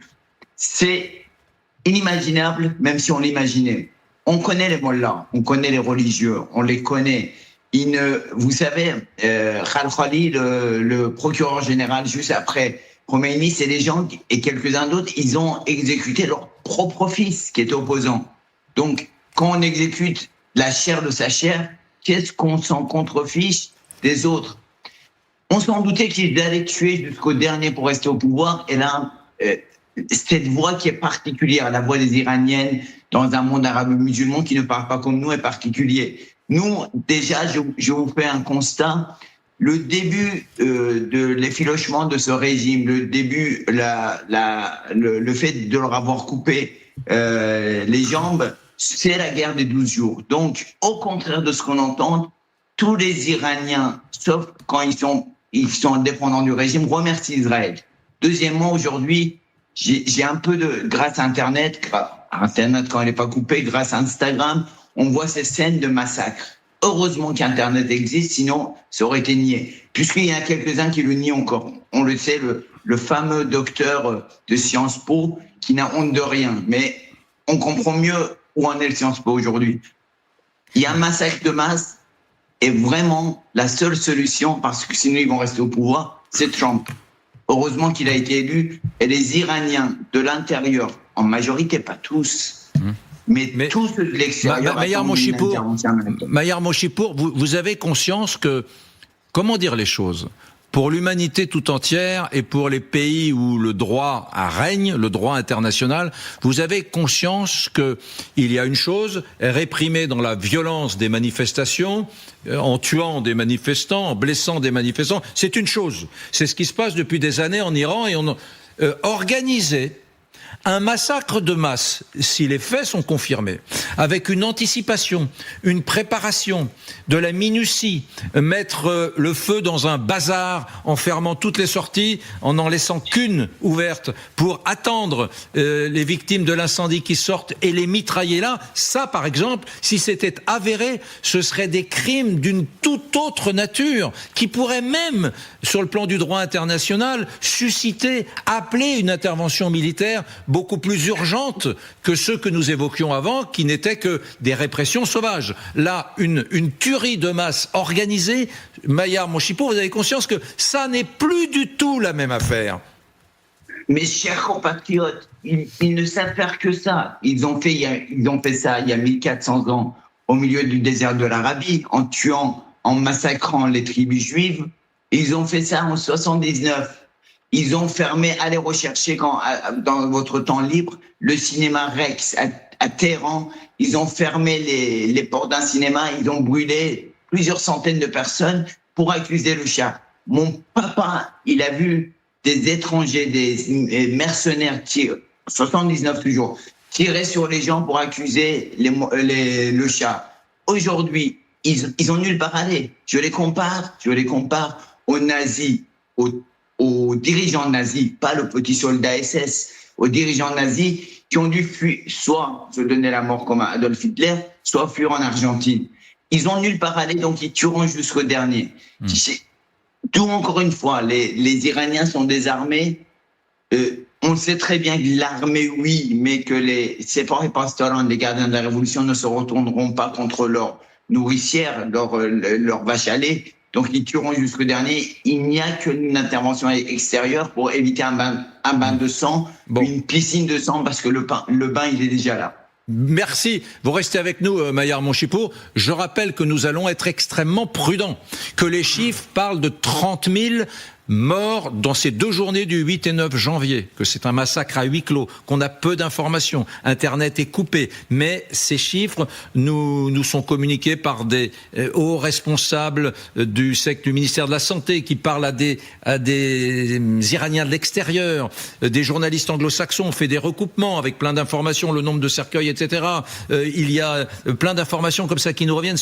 L'ONU parle même de dizaines de milliers de morts, auxquels il faut ajouter d'ailleurs les victimes des manifestations, et puis les plus de 100 000 blessés. Donc attention, on va être extrêmement prudent. On va continuer d'utiliser des conditionnels, mesdames, messieurs, mais je le redis, Hélène Bonnet, sur le plan juridique, je parle de droit international, si ces journées, avec ce massacre organisé, étaient confirmées dans les prochains jours ou les prochaines semaines, que sais-je, vous êtes d'accord avec moi, ce serait d'une toute autre nature.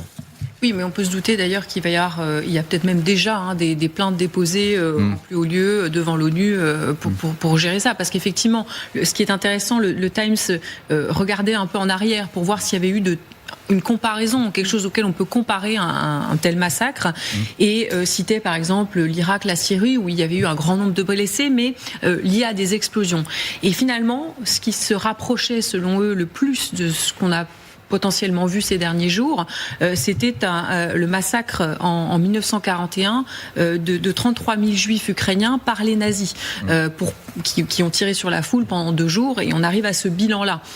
C'est-à-dire que ça convoque quand même des exemples effroyables du passé, et la communauté alors le problème, c'est que le droit international et l'ONU sont extrêmement affaiblis, mais oui, on imagine qu'il va y avoir des plaintes déposées et aussi des preuves récoltées, un peu comme on l'a vu en Ukraine, vous savez, tous ces gens qui consignent ce qui s'est passé. L'enjeu, ça va être de tout récupérer dans un pays qui est verrouillé, mais oui, il va y avoir... Donald Trump avait demandé, Oui, il avait appelé effectivement à ce que ça soit fait. Et on imagine effectivement que déjà toutes les ONG qui, elles, on le sait, comptabilisent, elles ont des bilans moindres, mais elles sont en train de tout vérifier, comptabiliser, et évidemment ça va prendre énormément de temps. Vous imaginez, je l'ai dit tout à l'heure dans la première partie de l'émission, je me souviens que l'administration des SS, après ce massacre et d'autres massacres, la Shoah par balle, puisque c'est ça dont il s'agit, avait protesté en disant que ça suscitait des malaises parmi les soldats allemands de la SS. C'est une des raisons qui avait conduit à choisir d'autres modes d'extermination bien connus des historiens. Non mais c'est fou de quoi nous parlons. D'ailleurs tout à l'heure, quand Maillard Monchipour fait la comparaison avec le Troisième Reich, il y a quelque chose en moi, on n'aime pas trop ça, nous. C'est le point Godwin. On n'aime pas dans les débats qu'on compare tout avec le Troisième Reich parce que ça devient un peu fatigant. Mais là, on peut s'interroger, vous venez très bien de confirmer, il y a des points de comparaison évidents entre ce qui semble s'être déroulé le 8 et 9 janvier et puis ce qui s'est passé au mois de septembre 1941 en Ukraine. Oui, et ce qui va être intéressant dans les semaines à venir, c'est de voir si, parce que pour l'instant on voit que le régime a tenu, qu'il n'y a pas eu de défection, mais est-ce qu'au regard de telles horreurs, il n'y a pas un effritement quand même qui va se voir, parce que on imagine mal tout le monde cautionner une telle horreur. Il va falloir voir si ça a un impact aussi dans la solidité du régime derrière. Et Donald Trump, que va faire Donald Trump? Il avait édicté une ligne rouge. Visiblement, elle est franchie, cette ligne rouge. Et au même moment, donc, on apprend que l'armada, la fameuse armada américaine, est arrivée au Moyen-Orient. Alors, elle est puissante, cette armada, avec plus de 5000 hommes, avec des navires de guerre, avec le fameux porte-avions à propulsion nucléaire. Elle est sur place, elle est sur zone depuis hier après-midi, et elle attend. Elle attend les ordres, Nivine. Quelles sont les options sur la table? Alors la première, évidemment, c'est de frapper directement le territoire iranien. Pour ce faire, les États-Unis pourraient donc utiliser l'USS Abraham Lincoln qui vient d'arriver au Moyen-Orient ces dernières heures avec toute son escorte. On parle là de 5600 hommes, de 80 avions et hélicoptères prêts à bombarder le territoire, de 3 destroyers, d'un sous-marin d'attaque. Autant dire que si Donald Trump donnait le feu vert, le go, eh bien l'US Lincoln aurait largement de quoi faire. Je vous rappelle que ce géant des mers, il est capable de tirer jusqu'à 120 missiles par jour. 120 missiles par jour. D'un point de vue symbolique aussi, eh bien attaquer l'Iran depuis ce porte-avions, eh bien, ne serait pas anodin pour Donald Trump. On sait qu'il est très attaché au symbole.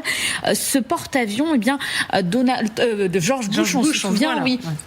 sur ces images qu'en mai 2023, il y avait prononcé un discours qui était devenu célèbre, 1er mai 2003, avec une banderole « Mission accomplie » en référence à la fin de la guerre en Irak. Donald Trump pourrait marcher dans les pas de Bush et décider de frapper le régime des mollahs directement depuis ce porte-avions.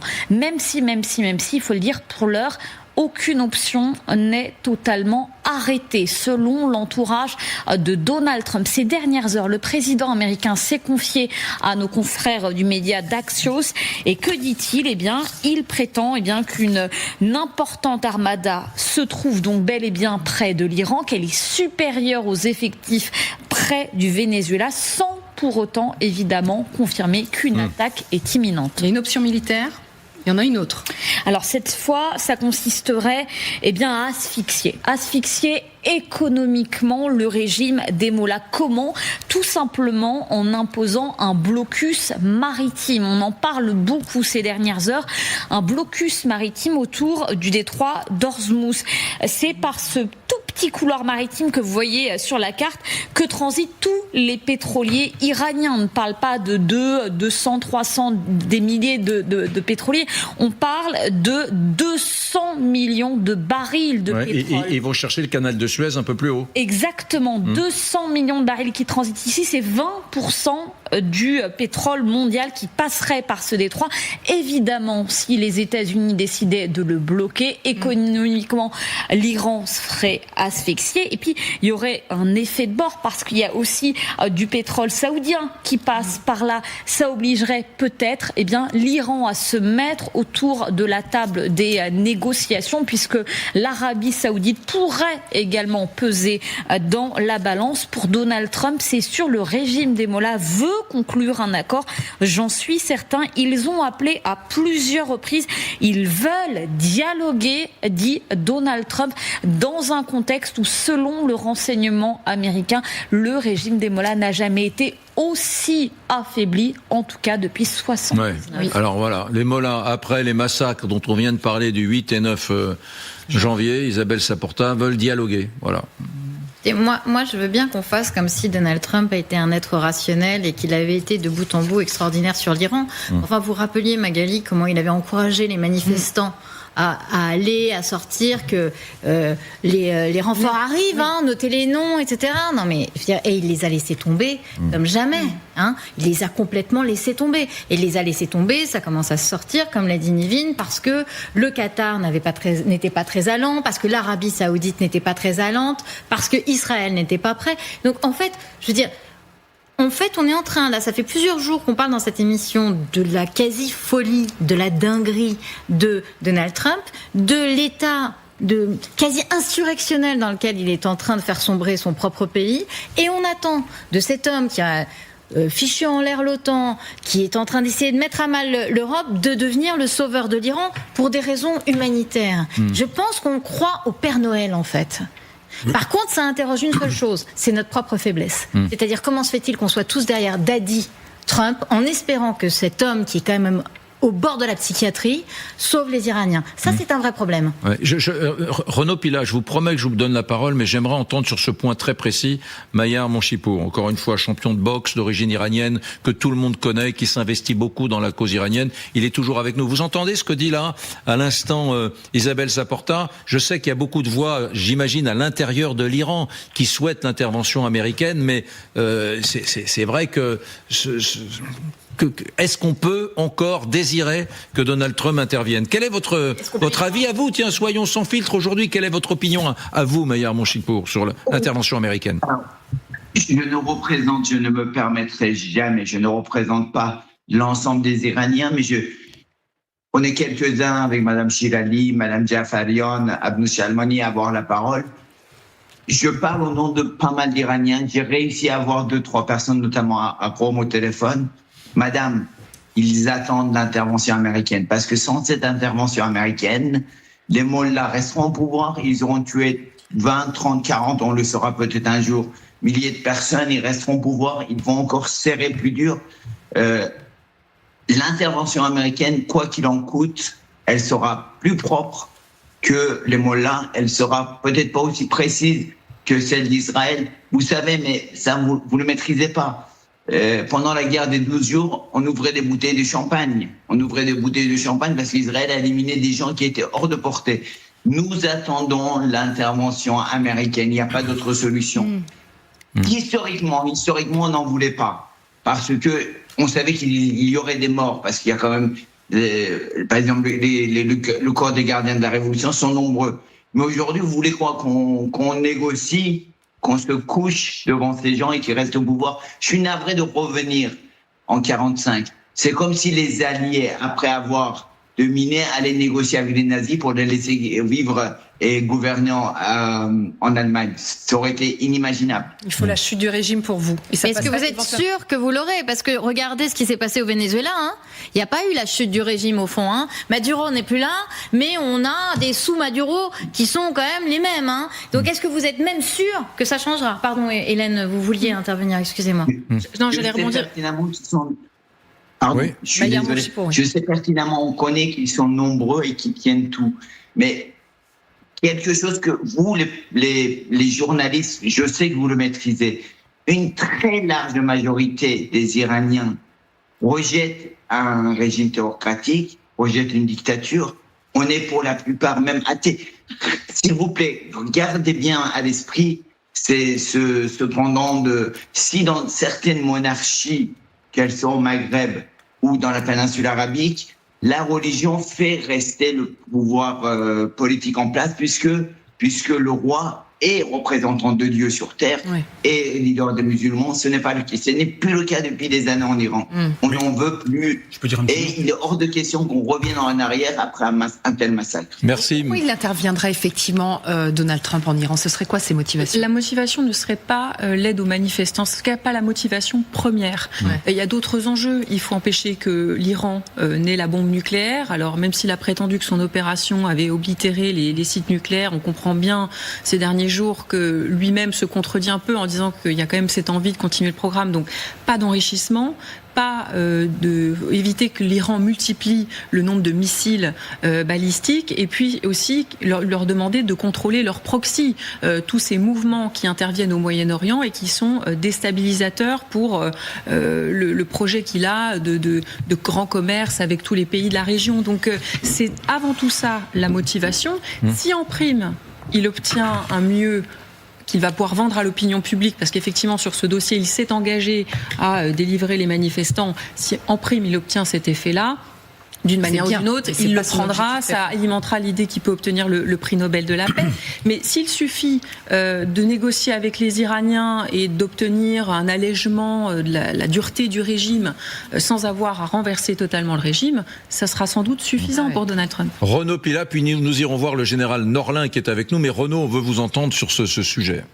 Moi, j'ai une question qui, je pense, taraude beaucoup de gens à Maillard-Monchipour. C'est comment on peut imaginer que, malgré, vous dites, une opinion qui est majoritairement contre le régime des mollahs, comment le régime tient en permanence? Comment, malgré cette révolution, cette révolte inédite, il peut y avoir des dizaines de milliers de morts? Comment est organisé l'Iran? C'est-à-dire, il y a combien de gardiens de la révolution? On parle de 500 000, 600 000. Est-ce que la société est organisée comme les dictatures autrefois, c'est-à-dire les citoyens sont fliqués en permanence? Ou alors il y a la corruption, chacun bénéficie d'une chaîne et se tait? Voilà, l'élite touche beaucoup, et c'est la théorie du ruissellement, c'est-à-dire personne n'a intérêt à ce que le régime tombe. Pourquoi ça tient? Pourquoi ça tient? Oui, très bonne question, parce que c'est une société. Il y a 90 millions d'habitants en Iran, c'est un pays gigantesque, avec beaucoup d'habitants. Pourquoi est-ce que quelques millions arrivent à contraindre, à tenir? Je vais essayer d'être synthétique avant de revenir sur ce qu'est une dictature. L'Iran était historiquement composé de gens pieux. Le bazar de Téhéran, qui en 79 a participé à faire tomber le Shah, aujourd'hui a lâché le régime. L'Iran s'est petit à petit éloigné de la pratique religieuse, et c'est important. Imaginez que Khomeini, celui qui a fait la révolution, le leader, le premier guide suprême, on voyait son visage dans la lune. Il faut être vraiment conditionné pour ça. C'est fini, première chose. Deuxième chose, effectivement, le régime tient.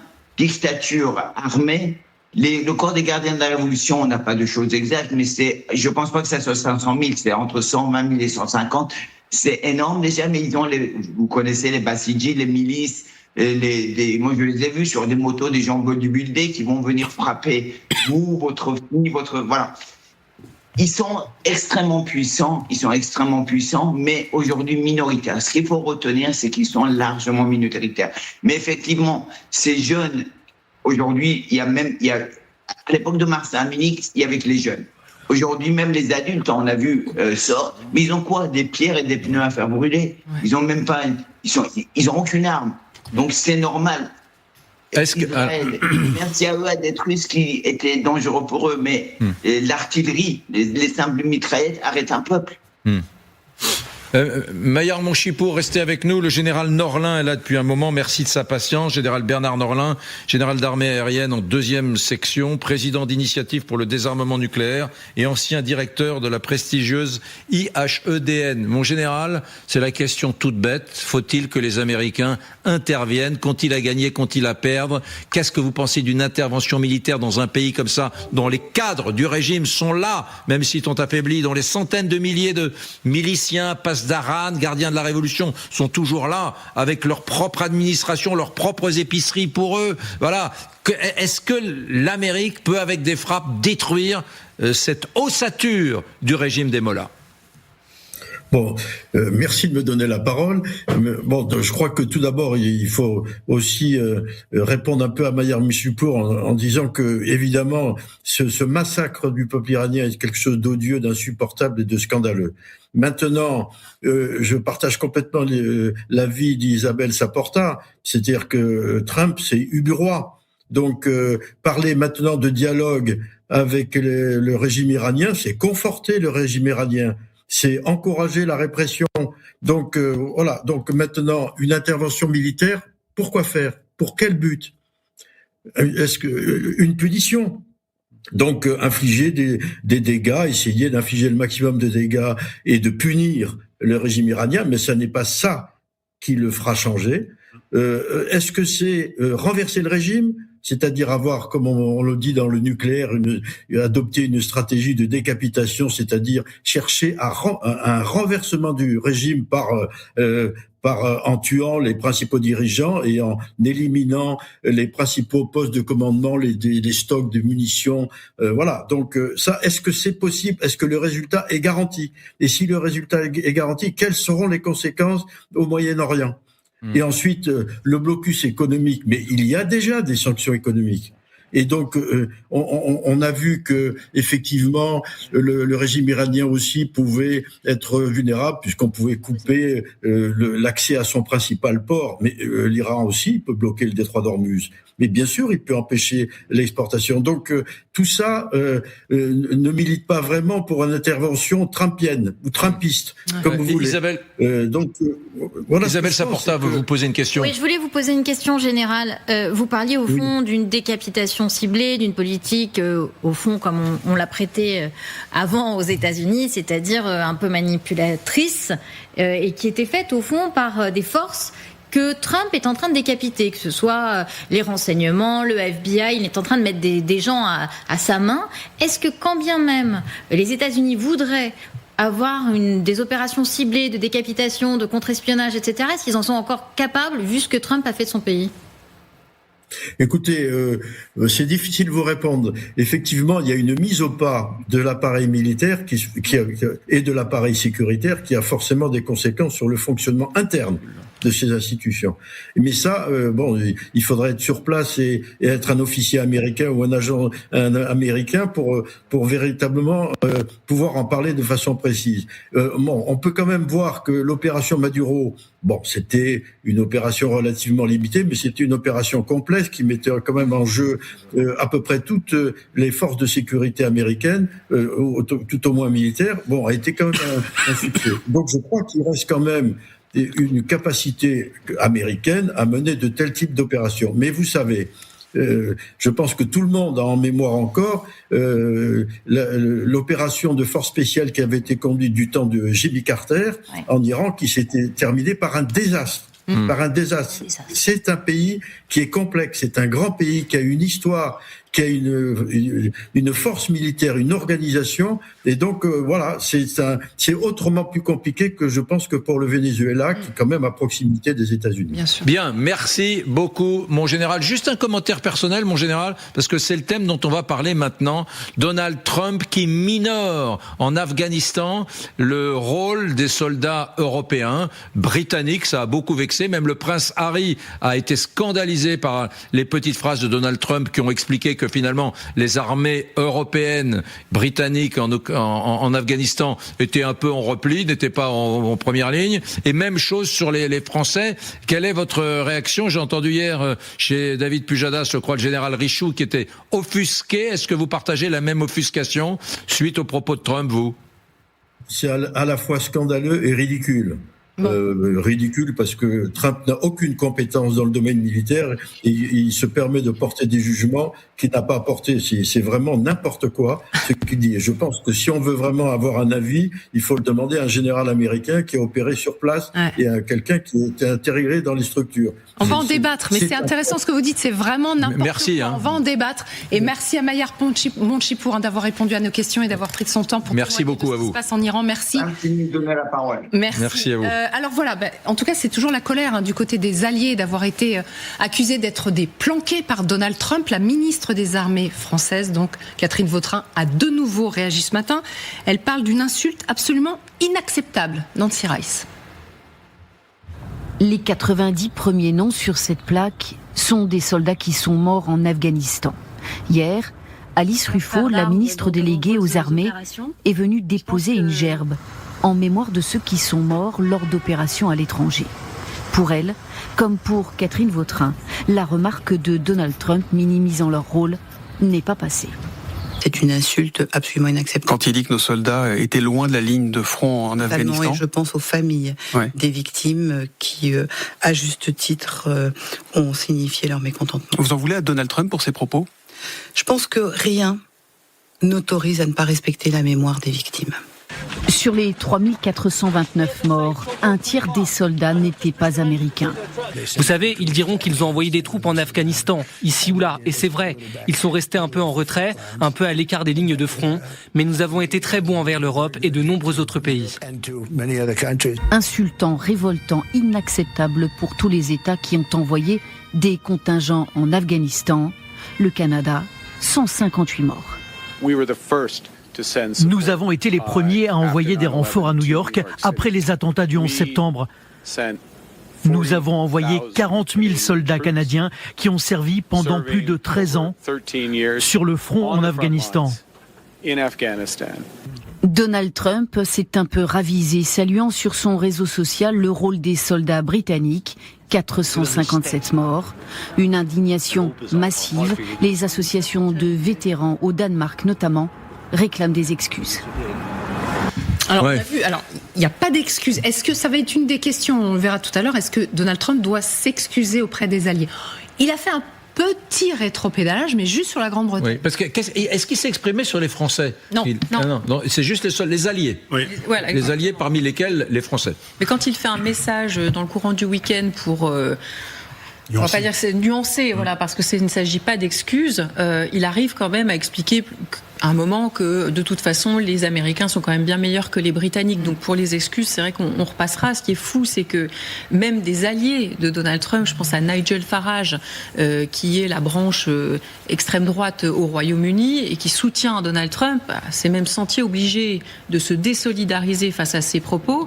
Ce qui serait intéressant de voir, et pour l'instant on n'a pas tellement vu, ce serait la réaction des vétérans américains qui ont été sur le terrain, qui ont combattu avec les alliés. J'aimerais bien savoir ce qu'ils pensent de ce qu'a dit Donald Trump, parce que ça, Donald Trump, à la limite, les réactions de l'étranger, il s'en moque un peu. C'est pas son sujet. Alors qu'à que pourrait penser une partie de son électorat qui s'est engagé sur ce type de théâtre, ça pourrait être intéressant. Regardez, le général Richoux était hier chez David Pujadas sur notre antenne en colère. J'étais en Afghanistan et j'ai perdu 2 soldats. Voilà. Donc quand on vient me dire qu'on est des espèces de lâches qui sont restés l'arme au pied, etc. Oui, ça me rend fou. Alors là, ça me fait vriller. Voilà, 90 soldats tués du côté français pendant cette guerre en Afghanistan, et on a tous en tête ce traumatisme en août 2008 de 10 soldats qui tombent dans une embuscade dans la vallée d'Uzbin, donc en Afghanistan, et qui sont tués d'un coup. Non, mais de toute façon, il a toujours été comme ça avec tous les vétérans. Hein. Rappelez-vous, c'était pour le centenaire de la guerre de 1918. Il avait dit que les gens qui étaient dans ce cimetière, que les Américains qui étaient morts, c'était des losers, que les prisonniers de guerre, c'était des losers aussi, c'était des pigeons. Enfin, il était insultant. Donc voilà, c'est quelqu'un qui a quand même tout fait pour éviter la guerre du Vietnam, qui a réussi à se faire réformer 4 fois, puis qui a prolongé par prolongation de ses études une fois parce qu'il avait les pieds plats ou je sais pas quoi. Donc c'est vraiment en plus quelqu'un qui n'a jamais fait la guerre, qui se rêve dictateur, avec tout ce qui va avec, sa salle de bal, du doré partout, ses troupailles, c'est le reste, et qui en même temps déteste l'armée. Il déteste l'armée.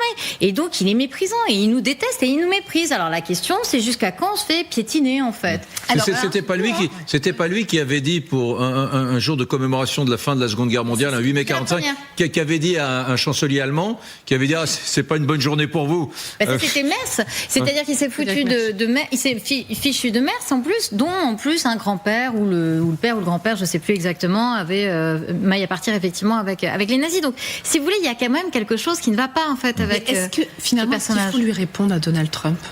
Est-ce qu'il faut y répondre ou il aurait fallu réagir par le mépris?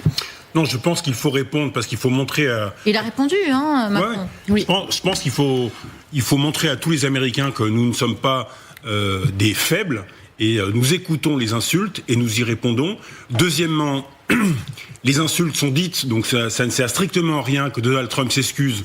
Je pense qu'il faut évidemment pas accepter ses excuses. De toute façon, il s'est pas excusé pour avoir insulté la mémoire des soldats français, et on peut bien sûr ici penser à leurs familles et à leurs proches. Ils ne sont évidemment pas morts pour rien, parce qu'ils défendaient des valeurs de liberté, les valeurs européennes qui ont fait quand même l'Europe.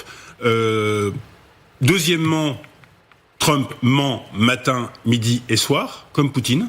Il ment matin, midi et soir. Il n'a pas mis fin à cette guerre. Le prix Nobel, comme un gosse, il n'a pas mis fin à cette guerre. C'est faux. Le chiffre 7. Alors, il est même dans son décompte, il est à 8. 8 guerres. 8. À Davos, il y a aujourd'hui des observateurs. Je sais que un certain nombre d'observateurs expliquent qu'en ce moment, à Gaza, il y a des milliers et des milliers d'hommes en armes du Hamas, voilà, et qu'on est en train de creuser à nouveau des tunnels sous Gaza de façon assez industrielle. Donc, vous avez raison. Deuxièmement, à Davos, lors de son discours sur les chiffres économiques américains, il a menti de A à Z. Donc, effectivement, le public des grands businessmen était atterré. Et troisièmement, il méprise les alliés. Il nous méprise. Parce que pour lui, les alliés sont des parasites qui empêchent son action.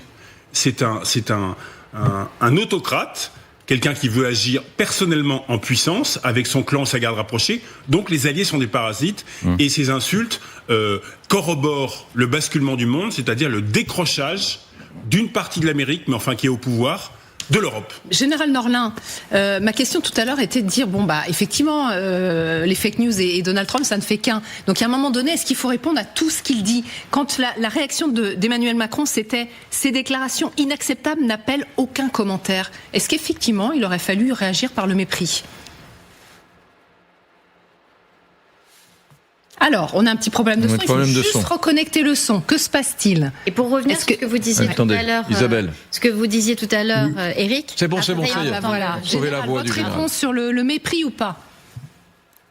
Oui, je crois qu'effectivement, il faut pas répondre. Il faut arrêter d'avoir les yeux braqués en permanence sur les moindres faits et gestes de ce fou furieux. Donc, mais il y a aussi des moments où il faut quand même réagir. Et là, dans ce cas précis, je crois que le meilleur moyen, de répondre, c'est de le tourner en ridicule et de montrer que c'est un planqué. C'est un planqué. Il a refusé tout engagement militaire au moment où il aurait dû, il aurait pu.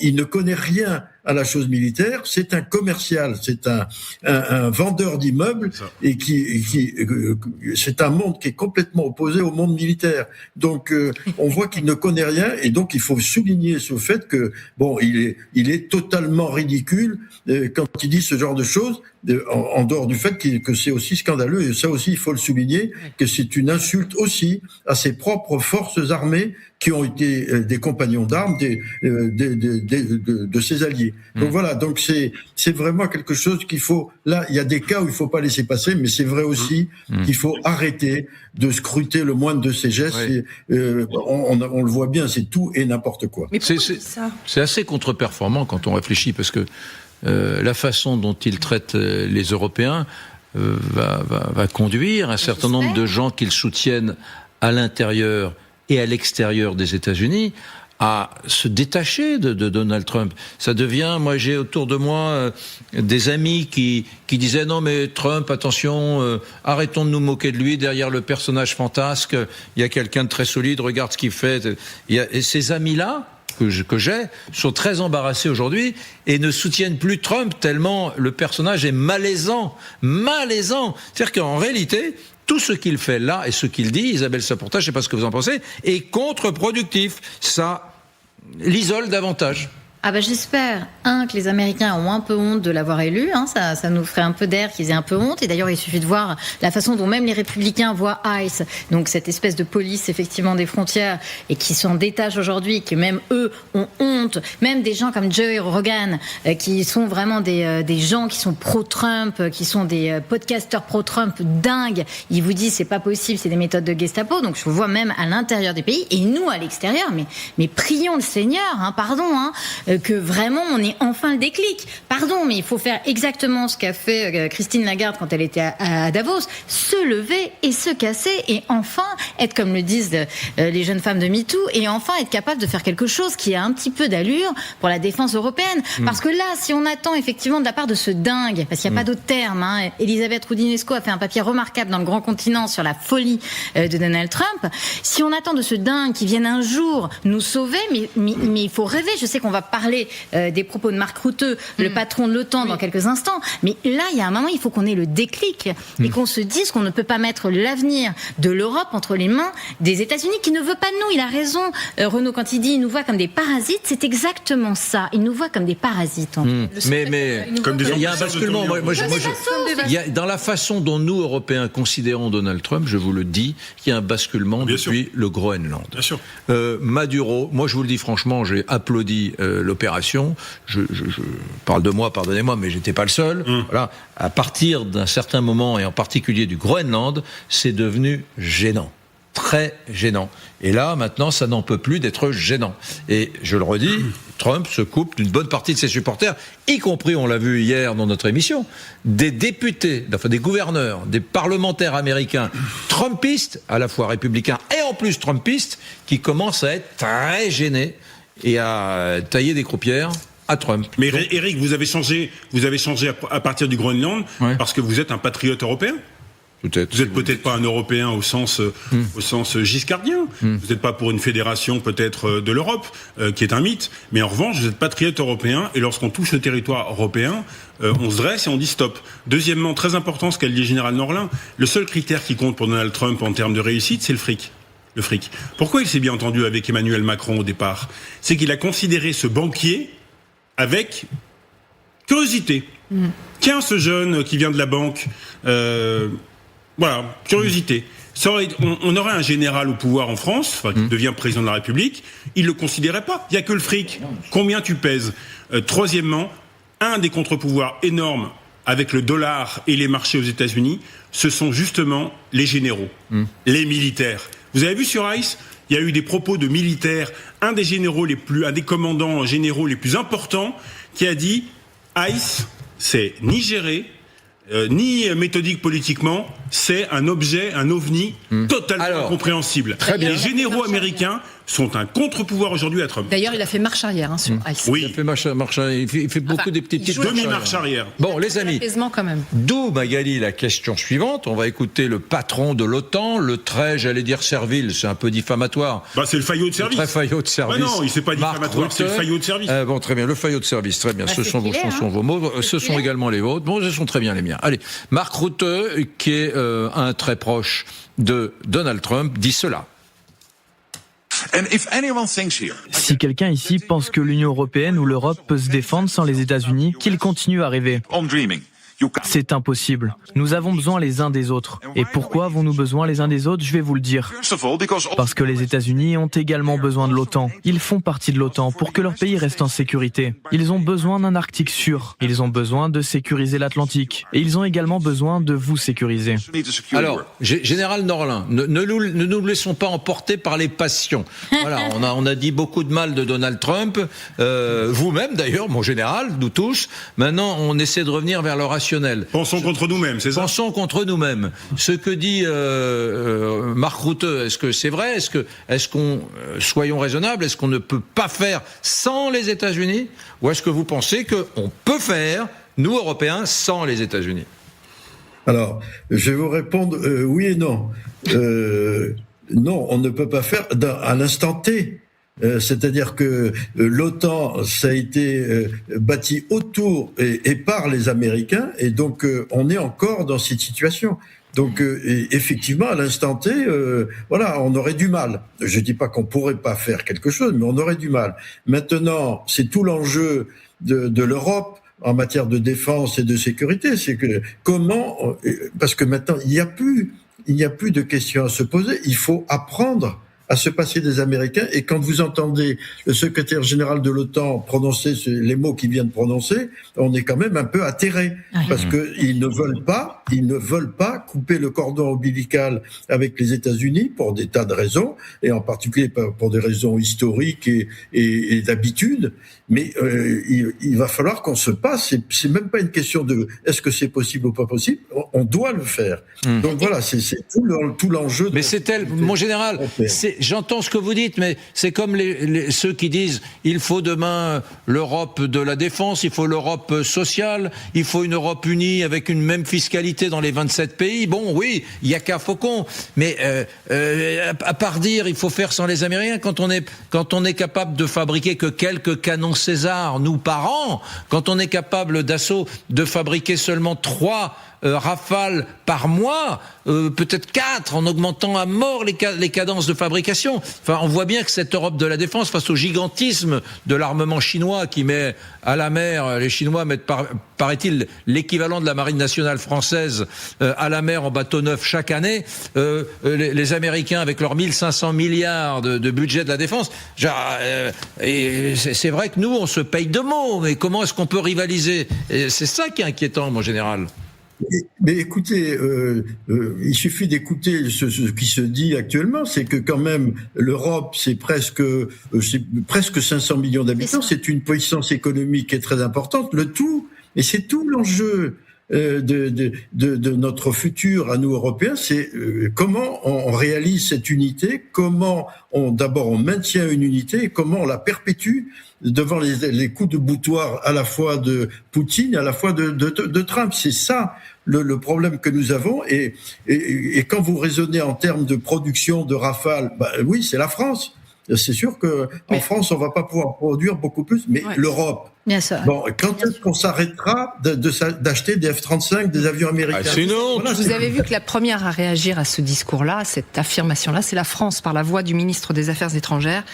Voilà ce que dit Jean-Noël Barrot. Non, cher Mark Rutte, les Européens peuvent et doivent prendre en charge leur sécurité, même les États-Unis en conviennent. L'Europe, c'est le pilier européen de l'OTAN. Donc, mais de toute façon, là, si on n'avait pas entendu ce que nous disait Donald Trump, si on n'avait pas entendu ce que nous avait dit J.D. Vance, on peut entendre ce que nous dit Mark Rutte. C'est une menace, au fond. Vous êtes des nazes, vous êtes complètement coincés chez nous. Et si c'est pas ça qui nous donne un électrochoc en fait pour être enfin capable de s'organiser, je sais pas ce qu'il nous faut. Par contre, moi, je voulais quand même revenir sur ce que vous avez dit, Eric. Vous dites au fond c'est pas possible, mais rappelez-vous, c'était pas possible non plus de faire des vaccins.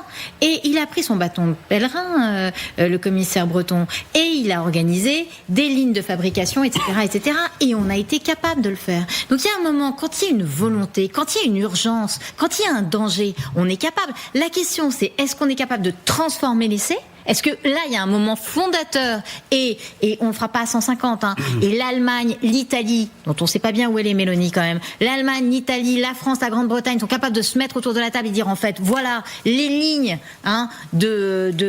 industrielles, elles sont là, toi tu fais ça, toi tu fais ça, toi tu fais ça, et maintenant, on n'achète qu'européen, parce que là, il a parfaitement raison, le président de la République, de se battre pour qu'il y ait, au fond, on achète européen.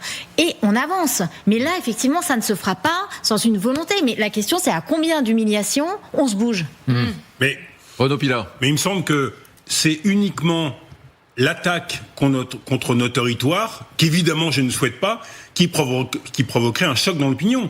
Il faudrait par exemple, vous savez, on va augmenter, le budget va être normalement voté la semaine prochaine, on va augmenter cette année le budget militaire de 7,5 milliards. 7,5 milliards, c'est énorme. C'est pour ça qu'il y a notamment de déficit et qu'on a dû rogner sur d'autres dépenses.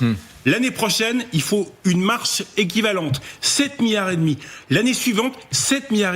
On est à 45-50 millions. Il faut arriver à 80 milliards d'euros pour le budget militaire français pour que ça ait de la gueule et que ça fonctionne convenablement. Donc, il faut... Si on mettait l'argent, on pourrait avoir un impôt sur la guerre future en Europe. Mais si le Groenland avait été attaqué par les Américains, je peux vous dire qu'on réagirait. Si la Pologne était attaquée par les Russes, là, les États n'ont pas de morale. C'est comme ça. Les États n'ont pas de morale, ils n'ont que des intérêts. Donc les États européens ne réagiront que lorsque les intérêts vitaux sont en cause. Dernière chose, pour nos téléspectateurs, parce que c'est très confus, l'Europe de la défense, c'était le vieux rêve, les 27 mettront une armée européenne en marche avec des Français, des Allemands, des Espagnols. Ça, c'est enterré. Le pilier européen de l'OTAN, c'est les pays de l'OTAN qui constitueraient une alliance très forte. Voilà, Europe de la défense, c'est mort. Pilier européen de l'OTAN, ça peut être constitué. Je parle sous le contrôle du général Norlin, mais il faut expliquer parce que c'est compliqué. Je vous trouve bien optimiste, les amis. On va maintenant rester avec nous tous. Il faut qu'on parle de Donald Trump parce qu'il s'est passé un événement incroyable hier sur notre antenne. C'est que Nicolas Bavrez, que je vénère, l'économiste Nicolas Bavrez, alors qui est quelqu'un d'austère. Bavrez, attends, ça c'est pas Bojo le clown. C'est un notaire protestant dans sa 405 Peugeot, qui est extrêmement austère, qui a fait la couverture tout au long de sa carrière d'économiste des plus grands news magazines. Figaro, Le Point. Figaro, c'est plutôt un économiste un peu conservateur et plutôt de droite. Voilà. Et donc on n'attendait pas les attaques contre Trump venant de lui. Voilà. Et hier, il a un peu surpris tout le monde, à commencer par son intervieweur David Pujadas, lorsqu'il a dit sur Donald Trump ceci. Mais il faut appeler les choses par leur nom, c'est clairement une forme de fascisme. Parce que quand on supprime l'état de droit, quand on explique le dirigeant à tous les pouvoirs, y compris, vous avez montré l'exemple des oligarques russes, mais ce qui se passe aujourd'hui aux États-Unis, c'est la même chose. On a un président qui se promène par le monde en vendant des tours Trump, des golfs et la monnaie numérique de la famille présidentielle. On a une milice personnelle, on n'a plus d'état de droit, et donc... Et derrière, oui, vous écrivez on a une idéologie quand même entre le suprémacisme blanc et tout ça et l'hypernationalisme, plus l'idée d'expliquer que en Europe et partout dans le monde, les partis patriotes sont les partis d'extrême droite. Je suis désolé, mais il y a un moment donné, il faut appeler les choses. Vous êtes inquiet, vous. Voilà, Bavrez, qui est à la fois essayiste, à la fois économiste et à la fois historien. Isabelle Chaporta. Vous savez, c'est un héritier de Raymond Aron, Nicolas Bavrez. Donc moi, ça m'étonne pas, en fait. C'est quelque chose qui l'habite et qui l'inquiète depuis toujours, ces questions au fond, de dérive totalitaire. Donc moi, ça m'étonne pas du tout qu'il soit l'un des premiers à monter au créneau là-dessus. Et par ailleurs, c'est d'autant plus intéressant que c'est l'un des premiers à monter au créneau aussi sur, au fond, l'immobilisme européen. L'impossibilité, la multiplication des normes qui fait que on est comme empêché. Et dans cette interview excellente de David Pujadas, il dit les deux choses. Il dit, au fond... des personnages comme Trump, le populisme naît parce qu'on s'est immobilisé en Europe, en fait. On s'est empêché, on s'est mis 40 000 normes, des réglementations, etc., dans tous les sens, qui fait qu'on s'empêche. On crée des monstres. Sauf que c'est ces mêmes normes, c'est ce même état de droit qui va sans doute nous empêcher de sombrer dans ce truc monstrueux. Donc c'est un équilibre qu'il va falloir retrouver, un check and balance, et son interview était vraiment parfaite. Renaud ? Oui, hier à midi, on a soulevé le débat. Ouais. C'est vrai, on a soulevé le débat et il s'est prolongé toute la journée hier soir sur LCI et désormais ce matin dans la presse française, la question est posée. Alors, peut-être certains diront on va un peu loin avec le mot fascisme qui est galvaudé. Ça peut choquer, mais il dit une forme de fascisme.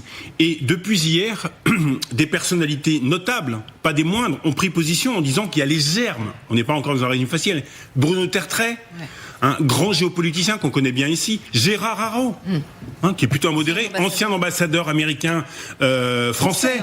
Bon, il y a des prises de position. Dernière chose, la séparation des pouvoirs, c'est essentiel. Quand vous n'avez plus la confiance dans la justice et que vous pensez que vous allez aller en tôle de façon arbitraire, la démocratie est terminée. Donc ça soulève l'inquiétude. Merci beaucoup. Restez avec nous, Marie-Aline Méli arrive pour LCI Direct. Quant à nous, on se retrouve demain à midi.